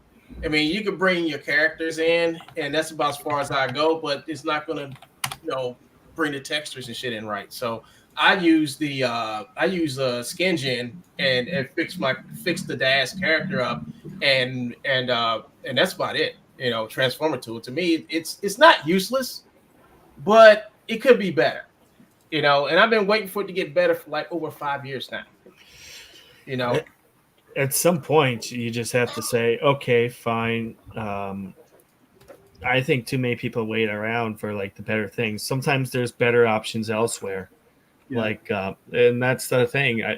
There's better options. You just have to put some time and effort in. That's why I'll be honest, the main reason why I kind of stuck with Unreal is because of its set design. It's easier, it's cheaper. Now that, let's talk about like the project Endgame. That's my project. You can't build this shit in Iclone. You can't. No, you can't. Nope. That's why I didn't want to do it. When you had started going into Unreal, I was still in Iclone 7. And the thing about it is that I said I'm not going to go to Unreal, because it's a whole different program. I got to learn all this bullshit. It's like I'm going to do my whole movie in this. But when I start seeing the stuff you can do in it, I was like, fuck this. But this is before they fixed it, because before you had to make your scene and then try to click the button over here and the button over there and make everything sync up. But now they got the what's it called? The media profile thing, which works a lot better. I think I don't know, man. It's just that now I'm using Unreal Engine more than Iclone for certain scenes, for stuff. A lot of it is, basically that my whole production process is Iclone's just there for blocking and animation. That's it. Right. That's it. Yeah. There's no. It's a tool. I'm not going to be so invested and go on this team. It's tools 1.1 after another. The end goal is your film. Mm-hmm. People don't give two shits what your film is made out of. They just care about what the end game is, like what the product is. They're entertainment. They just care about if this is going to keep their attention long enough for them to watch the credits. Yep. That's what we're looking at. That's what we're doing. Yep. And that's what's so hilarious about what you're saying is we went through all this talk about Chat GPT to like how we did it before and all that, but you're talking about what artists have been doing since there was artists, when whatever the tool you need to make what you're trying to get is what you use. Whatever that tool is, if it's a pencil, whether it's a Sculpey or whatever, to get your final product, that's what the end goal is. So it doesn't matter. And that's what everybody's doing here. Is they're figuring out, okay, it doesn't work when I use this. What if I use this thing right here, that'll get me to what I gotta get my final product. That's what I'm gonna use. And that's what you're doing with Unreal and Iclone, whatever other plugin that's involved in this thing. That's the process. That's the whole process of art. That's the pipeline. Yeah, it's your pipeline, man. I think all of us have got to a point to where we basically refined our pipeline to produce anything that we want without no hiccups. We've trained ourselves to we know what to do to get our shit, done. Basically, that's it, and that's valuable. People don't. If you really want a job, you have to think outside. You have to think of these solutions.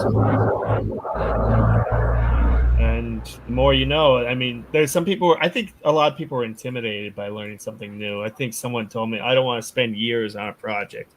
Just build something, learn something every day. Spend like a half an hour or so, just kind of going messing around and seeing what you can come up with. Right. And you'll be surprised what you learn in a month. Right. It, Mighty Magic says, "What is Iclone?" I just put a link in there for you in the chat. Spider Tech says, "I do like using Iclone, but they need to update their plugins that I purchased, i.e., Iray.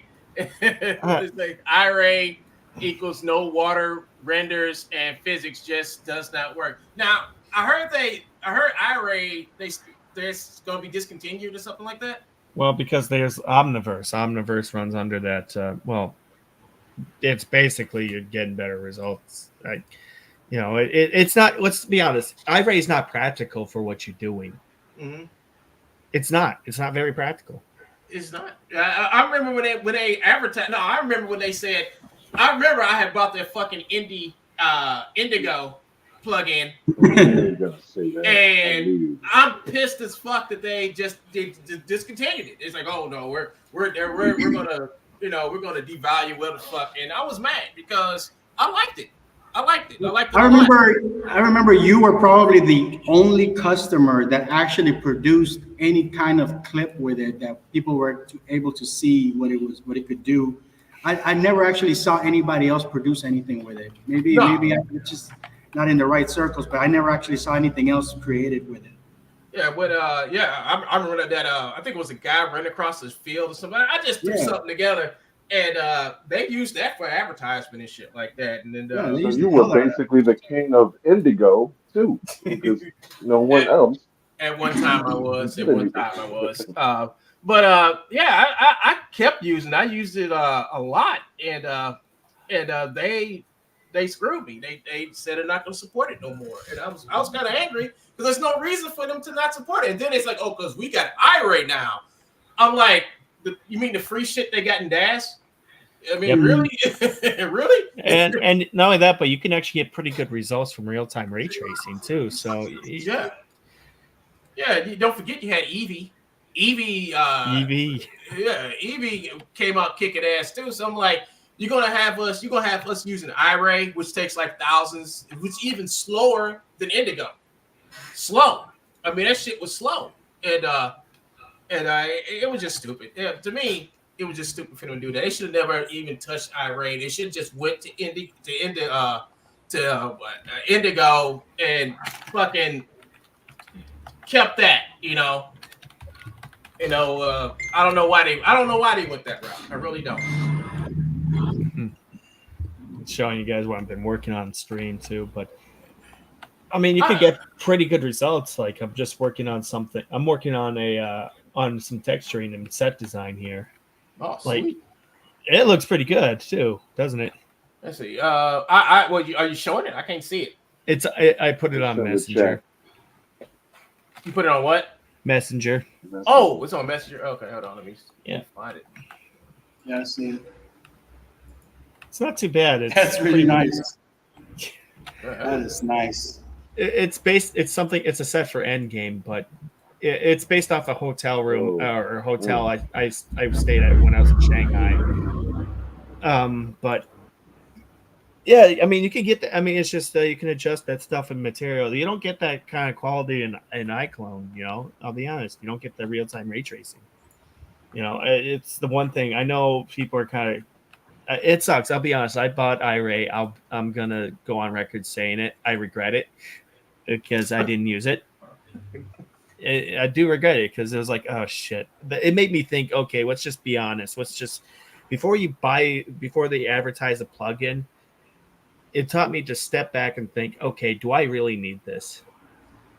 That's what I said a long time ago when they came out with that shit. I'm like, I'm not buying this. They kept on putting out these plugins.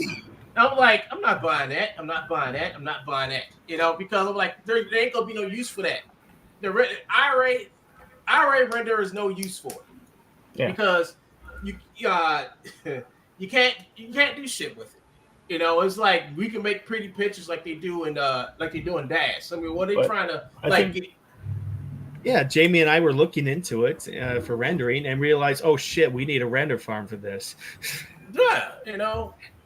But think about this is that the iRay renderer and then the Unreal renderer is like the Unreal renderer is better. You know, Unreal, the way Unreal approaches how you render out of there, and basically their real time thing of and the shaders and everything that's inside of Unreal works so much better and looks way more better. You know. Yeah, you just saw the picture I submitted. Yeah, Just that looks nice, man. That looks nice. Just- I wish I knew how to show it. well, I'll probably be streaming it later tonight when I build. I'm basically just building this and doing a stream. Just I think I got it. Share a screen. Let me see. nah, you can just save the picture and then post it somewhere.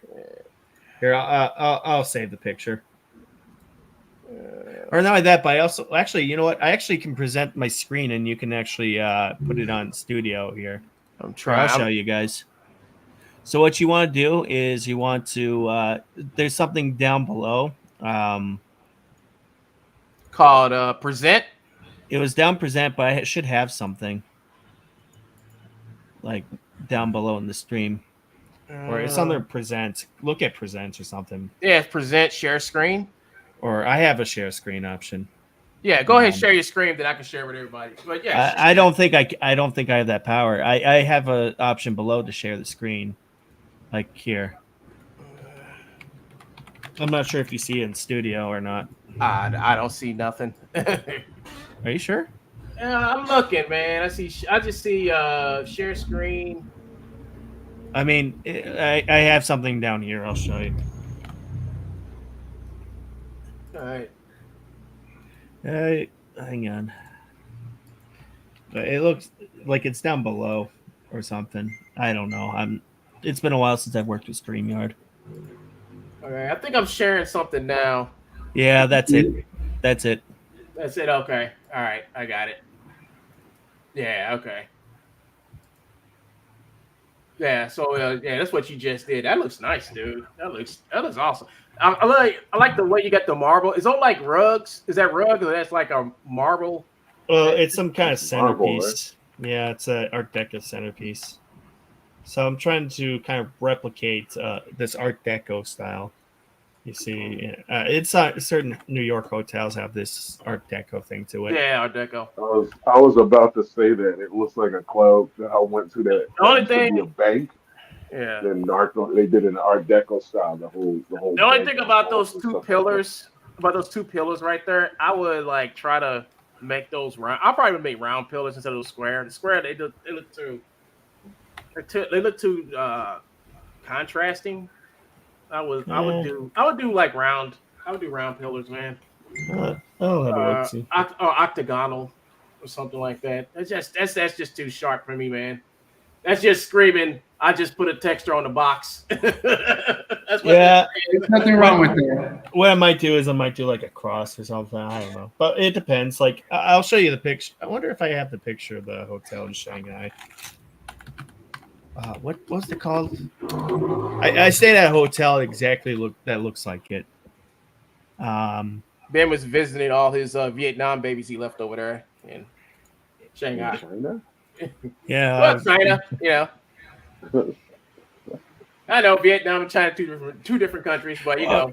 Yeah, they don't like each other very Yeah, they much. don't So like each other. that's kind of a very dangerous comparison. I can't find. I had it. Oh, come on. Didn't they have a lobby or something? I took pictures of it a long time ago. Oh man, we got 5 likes in the video, man. That's cool. But yeah, it's like this. It was like this hotel. It was Art Deco. It was built in the 30s, and the lobby exactly looks like that. And I think they had square pillars, but I could change the design. Spider Tech said the PBR looks good on the floor. Oh yeah. Funny enough, these are polygon assets too. So I had to I had to change the node setup. So I was using reflection. I was using it uses reflection and gloss. Mm-hmm. And So you have to do a little changing here and there. Wow. Yeah. That's good, dude. I mean, damn. Yeah, I'll change. I'll see if I can change it. But Hey, has anybody got the freebies for Unreal this month? yeah, I didn't look at them. Well, what you think? It seemed okay. Spartek says This that month was the month with the Asian village or the Asian assets. yeah. Those look pretty good. Yeah, I got them. I mean, I got them. I think I downloaded them all. Let me go to Marketplace. Spartek says that Vue is now free for public to use. The software is used in tons of movies through the years. Yeah. I had Vue a couple of times. Good. It's a pretty good program. I mean, is it optimized though? I mean, Vue is that one that does the environments, right? it's environment, environments and stuff like I that. remember that. Yeah, people back in the day, I would use Vue and Poser together. Like I would do Mhm. animations in Poser and then send them over into Vue and do all my backgrounds and stuff. It does some really, really good environments. I mean, realistic. I Realistic type. remember it was really slow though. Yeah, I that's the wonder if only it's still problem. like that. I haven't used it in years. Well, computers have gotten more powerful, so your system might be able to run it better now. Okay, I found the hotel. The hotel where you run your brothel at Yeah. for senior citizens. It's called the Elderly Beverly. No. There's that damn tunnel again with all them old women in that one room. You said that like this is a reality TV show. You should have threw some water in his face. That's how they doing those real. Like, brothel that you run out with senior citizens. Fire. All right, let me show everybody let me present. The hotel. Show your screen. Which one? Hey. All right, so here is this is the wrong. I'm sharing the wrong fucking screen. Oops. Free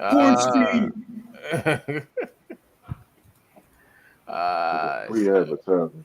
Man, I wish I could produce shit like that. It's possible,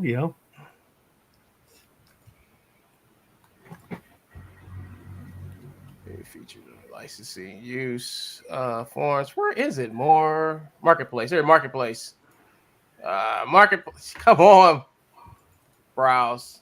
I had just bought a new mouse. I spent $80 on a You brand looking new for the fucking free mouse. headset thing? What'd you say? You really looking for the free headset? Oh, Yeah, I found it. yeah. Free for the month. Right there. I found it right here. All right, so this is the free stuff for the month. You got the stylized nanate dungeon. Well, actually, it's free for the month for another day or so until next Tuesday. But you got the stylized nanite dungeon pack. I won't be using this. Yeah, I'll be honest. It's there. Just pick it up. You might use it someday. I will be using this Asian little town here. Yeah, I'll definitely be using this. Yeah, Oh, that's damn. really nice. Oh, damn, look at that water. Yeah, just take it. It's free. Go get, Oh, that looks nice. Yeah. Definitely going to use. Definitely going to get some use out of that one. Undercity Wonderland bundle. I'll probably get some use for this, but the other thing, like this cartoony shit, It probably has a really nice volume thing. What do they call them? Volumetric. Volumetric things, yeah. What's it called? Post-process volume. Post-process volume, yeah. Sometimes I'll take just the post-process volume from some of those projects and reuse them on some other things. I don't have a visual eye for creating those type of things from scratch. Oh, check this out, folks. So I did this animation called The King of Iclone. You remember that, Ben? Mm-hmm. Remember Blood Tunnel? So when I saw this, I'm like, well, I'm gonna, because in the story, Ben is the new overlord leader of Iclonia, and what he does is like people who make stupid dance videos and shit like that. He sends his minions these evil little skeletons out to kill him. Well, good. I could be the good guy in this. So that's why we call it Blood Tunnel. And I'm supposed to come back and stop and make Ben change his ways. Like, Ben, you were never like this. You don't have to kill innocent people because they make stupid dance videos. And they got this one too, Moore's RPG. So they got an RPG template. I downloaded it too. Who knows? I could probably use it one day.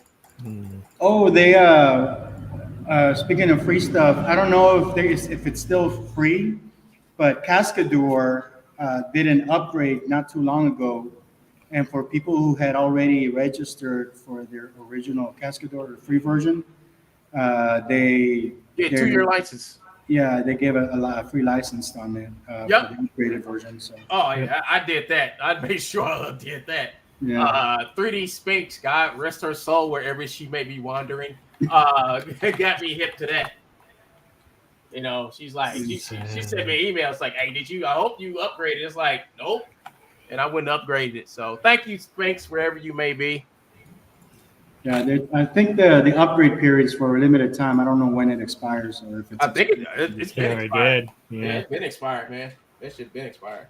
So, I tried using it because it should have some new mocap editing features, but my mocap captures are like 3 minutes long because I like working with like entire motion, like performance capture, not just motion capture. I like working with like 3-4 minute long scenes and just get the entire scenes out there. Damn. I don't think it handles that very well. Damn, that's a lot of data. That's why. when you record scenes like that, 4 minutes long, that's a lot of data, dude. That's a lot. It is. You know, when I do a mocap session, I make my mocap session no longer than a minute long. The longest. You can always downscale your motion. You know, you don't have to record at 120 frames per second. You can record at 60, and then before importing it into whatever editing program you have, you can downscale it to like 12 frames per second. Yeah, it's computer-based crap. It's gonna interpolate the keyframes, so you're not gonna lose anything important. That we just did a the Iclone, the Real Illusion pack with the fight pack that came out, the real villain they made. Yeah. All right, so Mocap Online is working with those guys for the next pack we're coming out with. Okay. Yeah, so the studio that made those motions for Real Illusion, we're working with them to produce some more stuff for the rifle pack, and I think we got another mobility pack coming out too. And I'm going to be cleaning up. The shoot's been done. It's been done for like 2 weeks now. It was all done in Sweden. You know, we got the actors in there. They did their job. So we got like a shitload of data. One of the biggest things that we're going to be adding to the mobility rifle pack is the prone animations, because we didn't have prone animations. So now we got prone animations, and that's going to have to get clamped up. But like I said, when they do it like 30, 40 seconds or whatever. But this was like an 8-hour, 2-day shoot, you know, to do like a couple of hundred animations. I mean, hundreds of animations we did.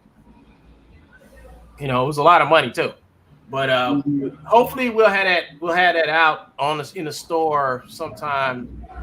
You know, in maybe like 3 or 4 months. It should take to go through all the data, because there's a lot of data. You know, I'm pitching in and stuff. We're gonna try to get this done.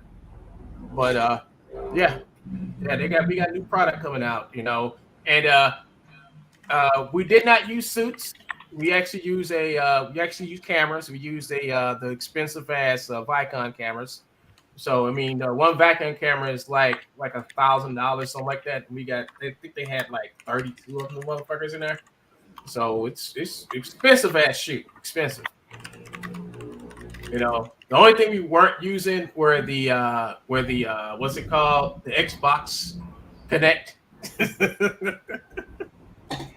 I remember when I did one of my first projects, which is how I was able to afford getting my first perception neuron suit.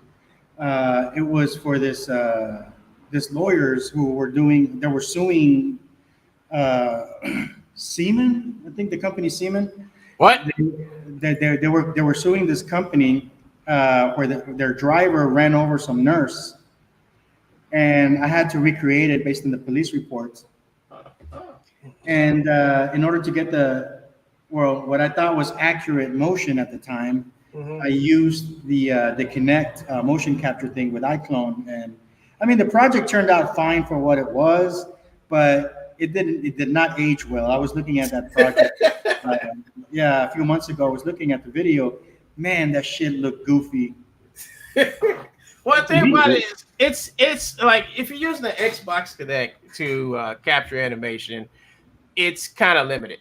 You know, it ain't too much you can do.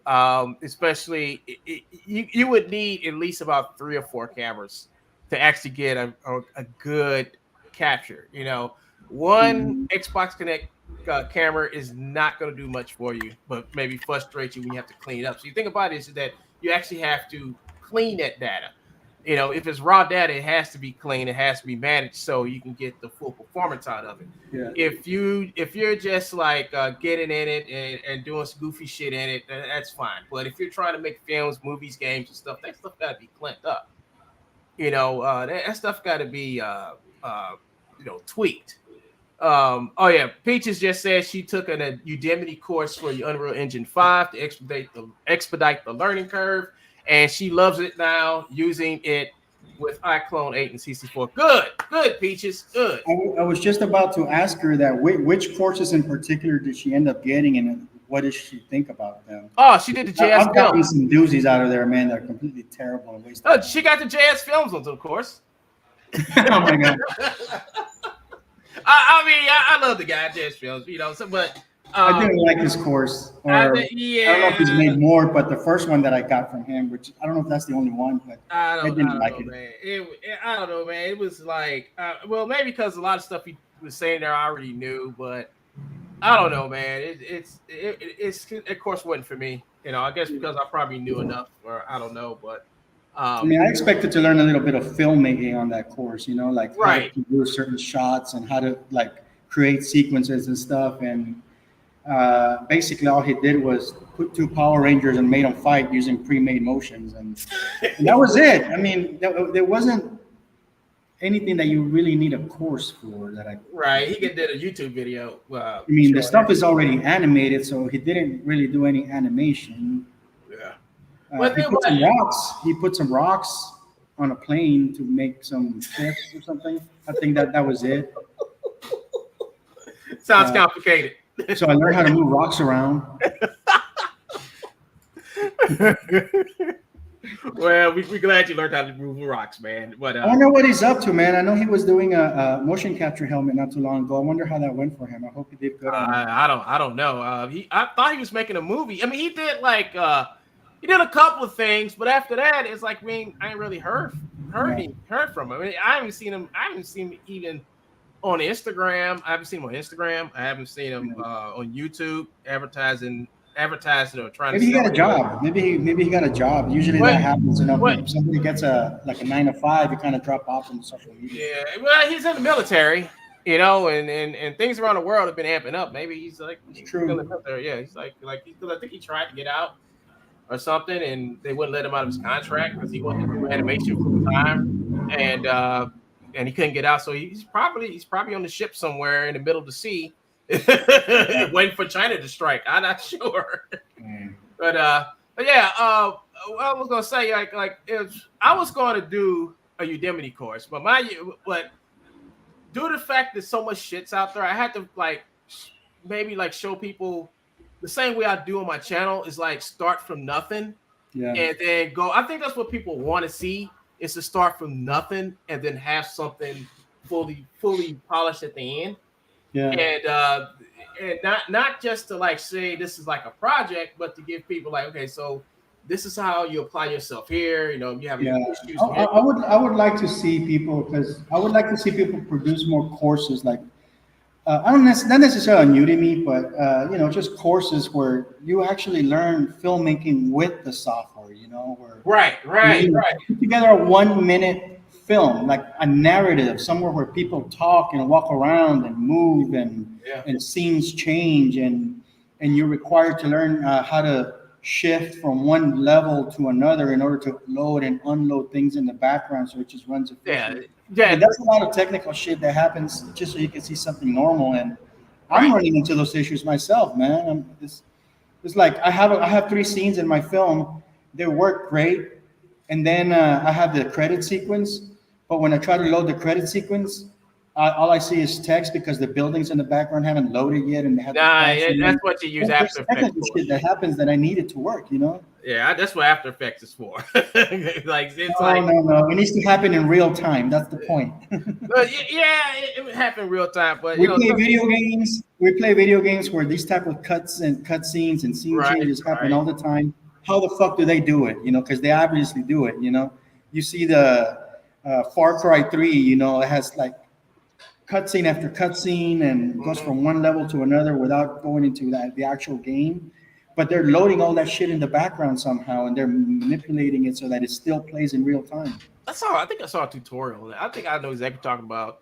I think it's something. It's gotta be. It's something in the settings that has to be set in order to do something like that. But I forgot. I have to look for it, man. Just like I had to look for the perfect brush jiggle physics to put on my character. You know, I had to look for it, man. I mean, and on top of that, it's like there's like 20 different ways to have jiggle physics on your female characters in Unreal Engine.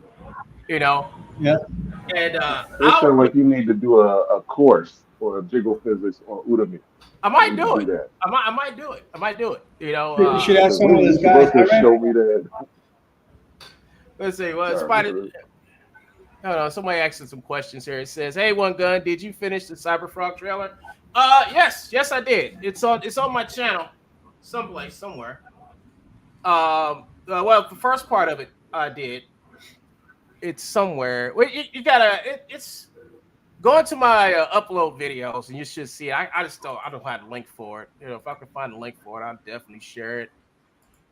But yeah, I did a Cyberfrog. What did the Dark Lord say? What did the Dark Lord say after you finished it? The Big E, he loved it, man. Yeah. He actually played it on his channel during the streams and everything, man. I was trying to I want to do like a 5-minute film for Ethan, you know. Want to do a 5-minute film, but I got caught up with archive. I think this is it right here. Yeah, here it is. Yeah, this is it. This is it right here. You know, let me copy this. Let me put this in the chat here. Yeah, but Ethan, he loved it, man. He loved it. Lil Fry, he did one too. He actually had people from the Comics Gate community come down and actually do voices for him. I didn't have voices in it. You know, I just did a straight up like rock and roll video, you know, girl running, had all the Hornets following her and shit like that. Wait, hold up. He did a wait, hold up. So Lil Fry did another Cyberpunk video, but he got who to get it? Comics Gate people? He got some people from Comics Gate to come in and do a piece at a time and then repeat 20 to 30 times combined pieces. What'd you say? Spider Tech. We're learning to take a piece at a time, then repeat 20 to 30 times, then combine pieces of work. Great for coding or animation learning. Yep. Yeah. Yep. It is. So Little Fry did one, and he actually put a casting call out on Twitter in the Comics Gate community, and he got a whole bunch of people to do the lines. So he did a good job. I mean, yeah, it is. You know, as you know, I've been hanging out with with some of the Comics Gate people, man. I've been going on some of their shows and everything, and talking and stuff. It's a strange community, man. It's very strange. It's fun. It's strange but yet fun. And EVS is the Dark Lord. He is the Dark Lord. But he's the cool acolyte. You're the acolyte. I guess I am, man. I guess I am. You know. What happened to Ben? He left? Yeah, He said he had to go.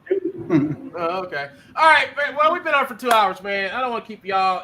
I had took some medication and it's starting to kick in real hard right now. Woohoo. I Give me mean, some of that. oh man, this shit's kicking in, and I'm getting kind of like, woo, so because I got phantom pain. I got phantom pain in my leg. It's been bothering me all fucking. I can't even do nothing. Right. And, So Peaches' recommendations, or she's talking about the courses that she took. UE Crafting 3D Worlds and Cinematics and Animation by Nico. I don't know what the KUC means. I did everything with him in real time. oh, okay. Oh, okay. Oh, thanks, Peaches. Nice. So yeah, if anybody watching this wants some good courses to take, those probably some good starting points because she took them already and she's got some good things to say. Yeah, man, we need to get you back to making stuff again, man. We need to get you back doing your tutorials again, man. Shit. We gotta get you back. I'm done. I'm retired. I'm not even gonna show the progress of my film anymore. When have you seen anybody in Hollywood show what their film is about? You guys are gonna see my film when it's done. Now I'm playing.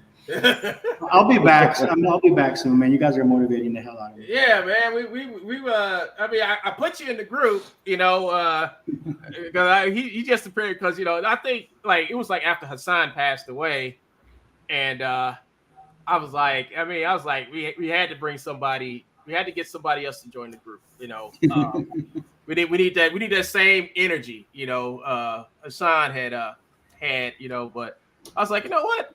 I should have I been just had. bought it, Peaches. Sorry, she just said get it for 12. It's on sale for $12. I said Okay. I just purchased it. Mighty Magic. Check it out. All right, Mighty Magic said he watched the Cyberfrog trailer and he loved it. All right, thank you, sir. Appreciate it. What's that? Nico Nerman Cook is his name for the tutorials. And it's per Spider Tech. That's a terrible name for somebody. Cook. Did I tell you how Spider Tech took down Joe? No, well, we don't want to get into Joe right now, man. Yeah, Come on, I'm not gonna get up, but yeah. All right, man. Enjoy the day. Going back to fluid simulations. Liquid. Oh, he got Liquid Gen.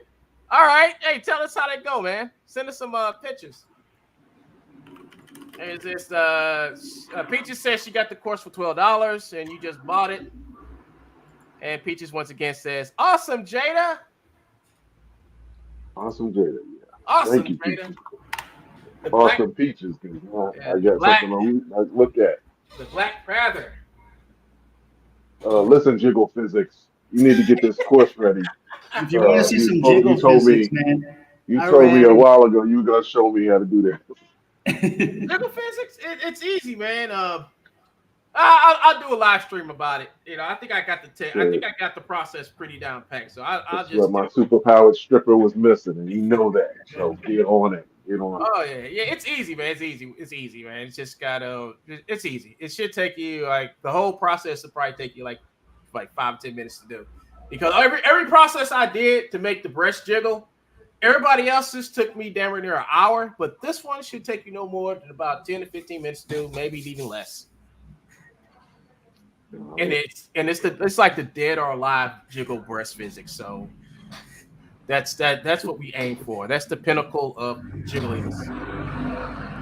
If you guys want to see something, check out Fluid Flux 2 on the Unreal Marketplace. It's expensive as hell, but Jesus Christ, I'm gonna buy the hell out of this. Oh, Fluid Flux, ain't that's the water sim that It's the water simulator, dude. Yeah. That thing is crazy. I've seen it. It looks real. That shit looks fucking real. Yeah.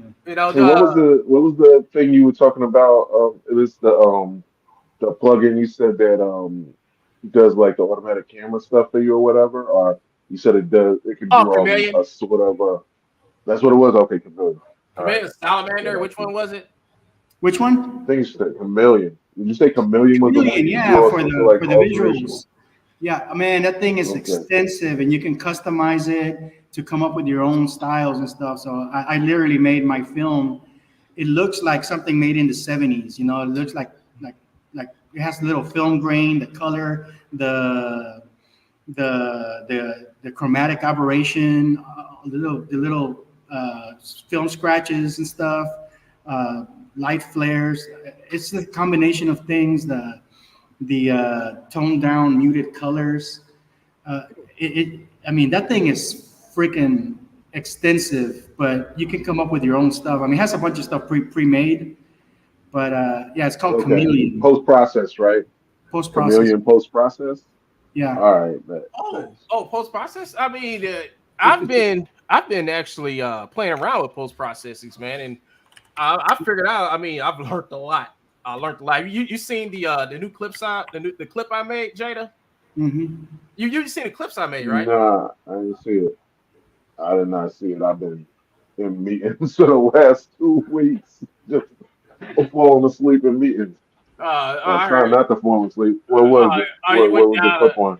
You went down to Brazil to help the population out or something.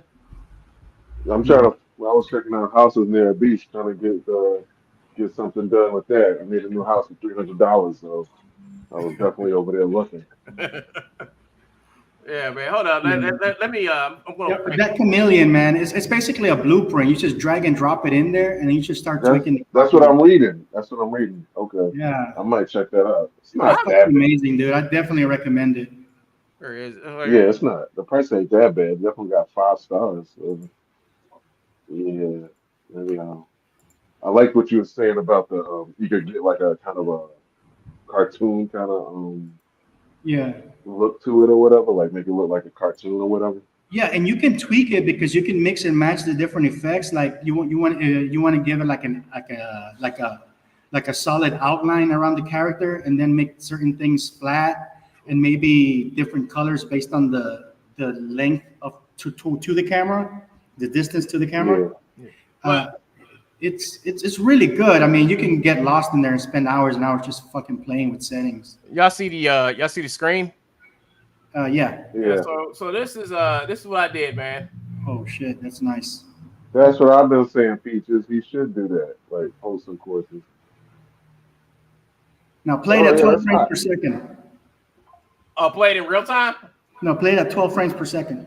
Oh no, it looks stupid.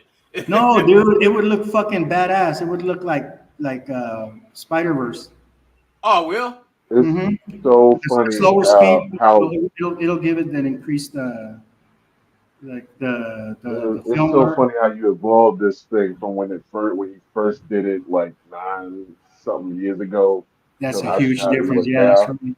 Yeah, That's Oh, beautiful. yeah. Holy shit, that's you should beautiful. make that too. Like when you finish this or something, like in a I don't know, behind the scenes or like an extra features, like Mhm. a side by side comparison of this same scene with the when you did it the first time 9 years ago to see the difference. Yeah. Like that would look crazy. Yeah, that's it right there. So yeah, so this is like Like again. he's Yeah, so evolved. I'm gonna recall the girl back so she can do the lines for this part right here. But yeah, I've been working on this, man. I've been like, where I've been posting it up in the chat, man. I can't believe y'all. I can't believe you, Ibis, ain't seen it. What this? Yeah. Oh, I try to mute you guys, man. Well, mute He's us. got stuff to do. I Yes, I yeah. I end up He got beach bunnies to go you guys after. end up getting into this huge like chatty episodes at the most inappropriate times. I end up muting you guys, and I forget that I got you guys on mute, so I miss a lot of shit. Oh, okay. Well, yeah. Well, this is yeah. You're right, man. Because That's beautiful. yeah, Holy shit. like I said, man. This is gonna be like my I've been putting this This your off for too baby. long. Yeah, it's my baby, This your man. magnum opus. That's the one that started it all, yo. And That's almost a decade. yeah, the anime because all That the animation is done. All the animation is done. All I had to do was go back and just tweak it a little bit. I had to redo a lot, but had to tweak it a little bit. And it seems like I'm moving faster now than I did back then. you know what this remind me of? It remind me of like you remember how Laura Croft first looked in the first Tomb Raider Uh-huh. compared to like how she looks like in the most recent thing. Like Yeah, that's the difference in like stylized graphics and like just the movements and stuff. That's funny. Like yeah. definitely a difference. Now she all lit up. She got lights on her. Still got them heels though. Still wonder how she running up walls with heels. Hey man, But like, hey, it is what it is, man. It is like what it is. you need to make that a part of the tech if you're gonna do that. Like explain how she's doing that as some kind of thing like That's vibranium or something. yeah. Like super. They help her. They're like gravity controlling 6-inch stiletto Yeah, like it has like an actual purpose to the knife. thing. Like it's Yeah. something crazy. Peaches said that I should post some courses. So you're good at helping people. Peaches, I've thought about it. You know, I got my script and everything written out for the courses I want to do. I just haven't had the chance to get to it because I'm like trying to split my time up between this and other things that are going on in my life right now. But I am going to do it. I'm going to try to do it. At least start putting the stuff I want to do in the course. I mean, I don't know what the course is going to actually be, but I know what I do know what I want to do, and I'll probably do something like take a scene from out of here and start from the beginning and take you all the way to the end, which will probably be maybe 10, 12 videos, going through each step of how to make something like this. Maybe not something not exactly like this, but something like it. Yeah, but I've been getting a lot of good feedback on this. Like I'm taking the clips and I'm putting them out there for people to get their hands on, and I'm getting a lot of good feedback from it. So I guess I must be doing something right. Looks amazing. I saw it on Facebook one good, and I commented, "Yes, you did. Thank you, Peaches."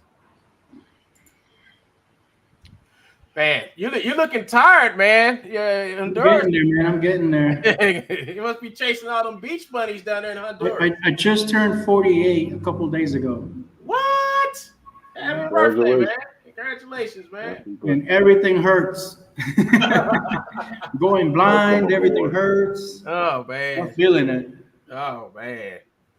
Yeah, man. But congratulations, man, on your birthday. You know you're getting old when you stop talking about animation as much as what kind of pain I woke up with today and what kind of pills I'm taking this morning. Yeah. Oh yeah, man. Yeah. I think I said that to Jada when I got on. I said, hey Jada, Ben, I just took some medication and I don't know what's gonna happen, but we're gonna do this live stream. He gonna do it.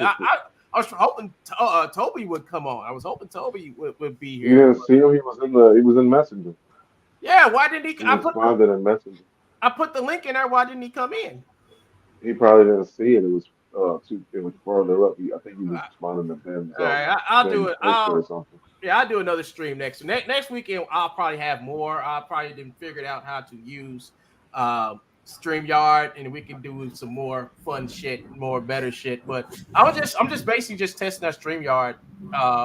It seems to be working pretty good. I might just keep it. It's like $20 a month. So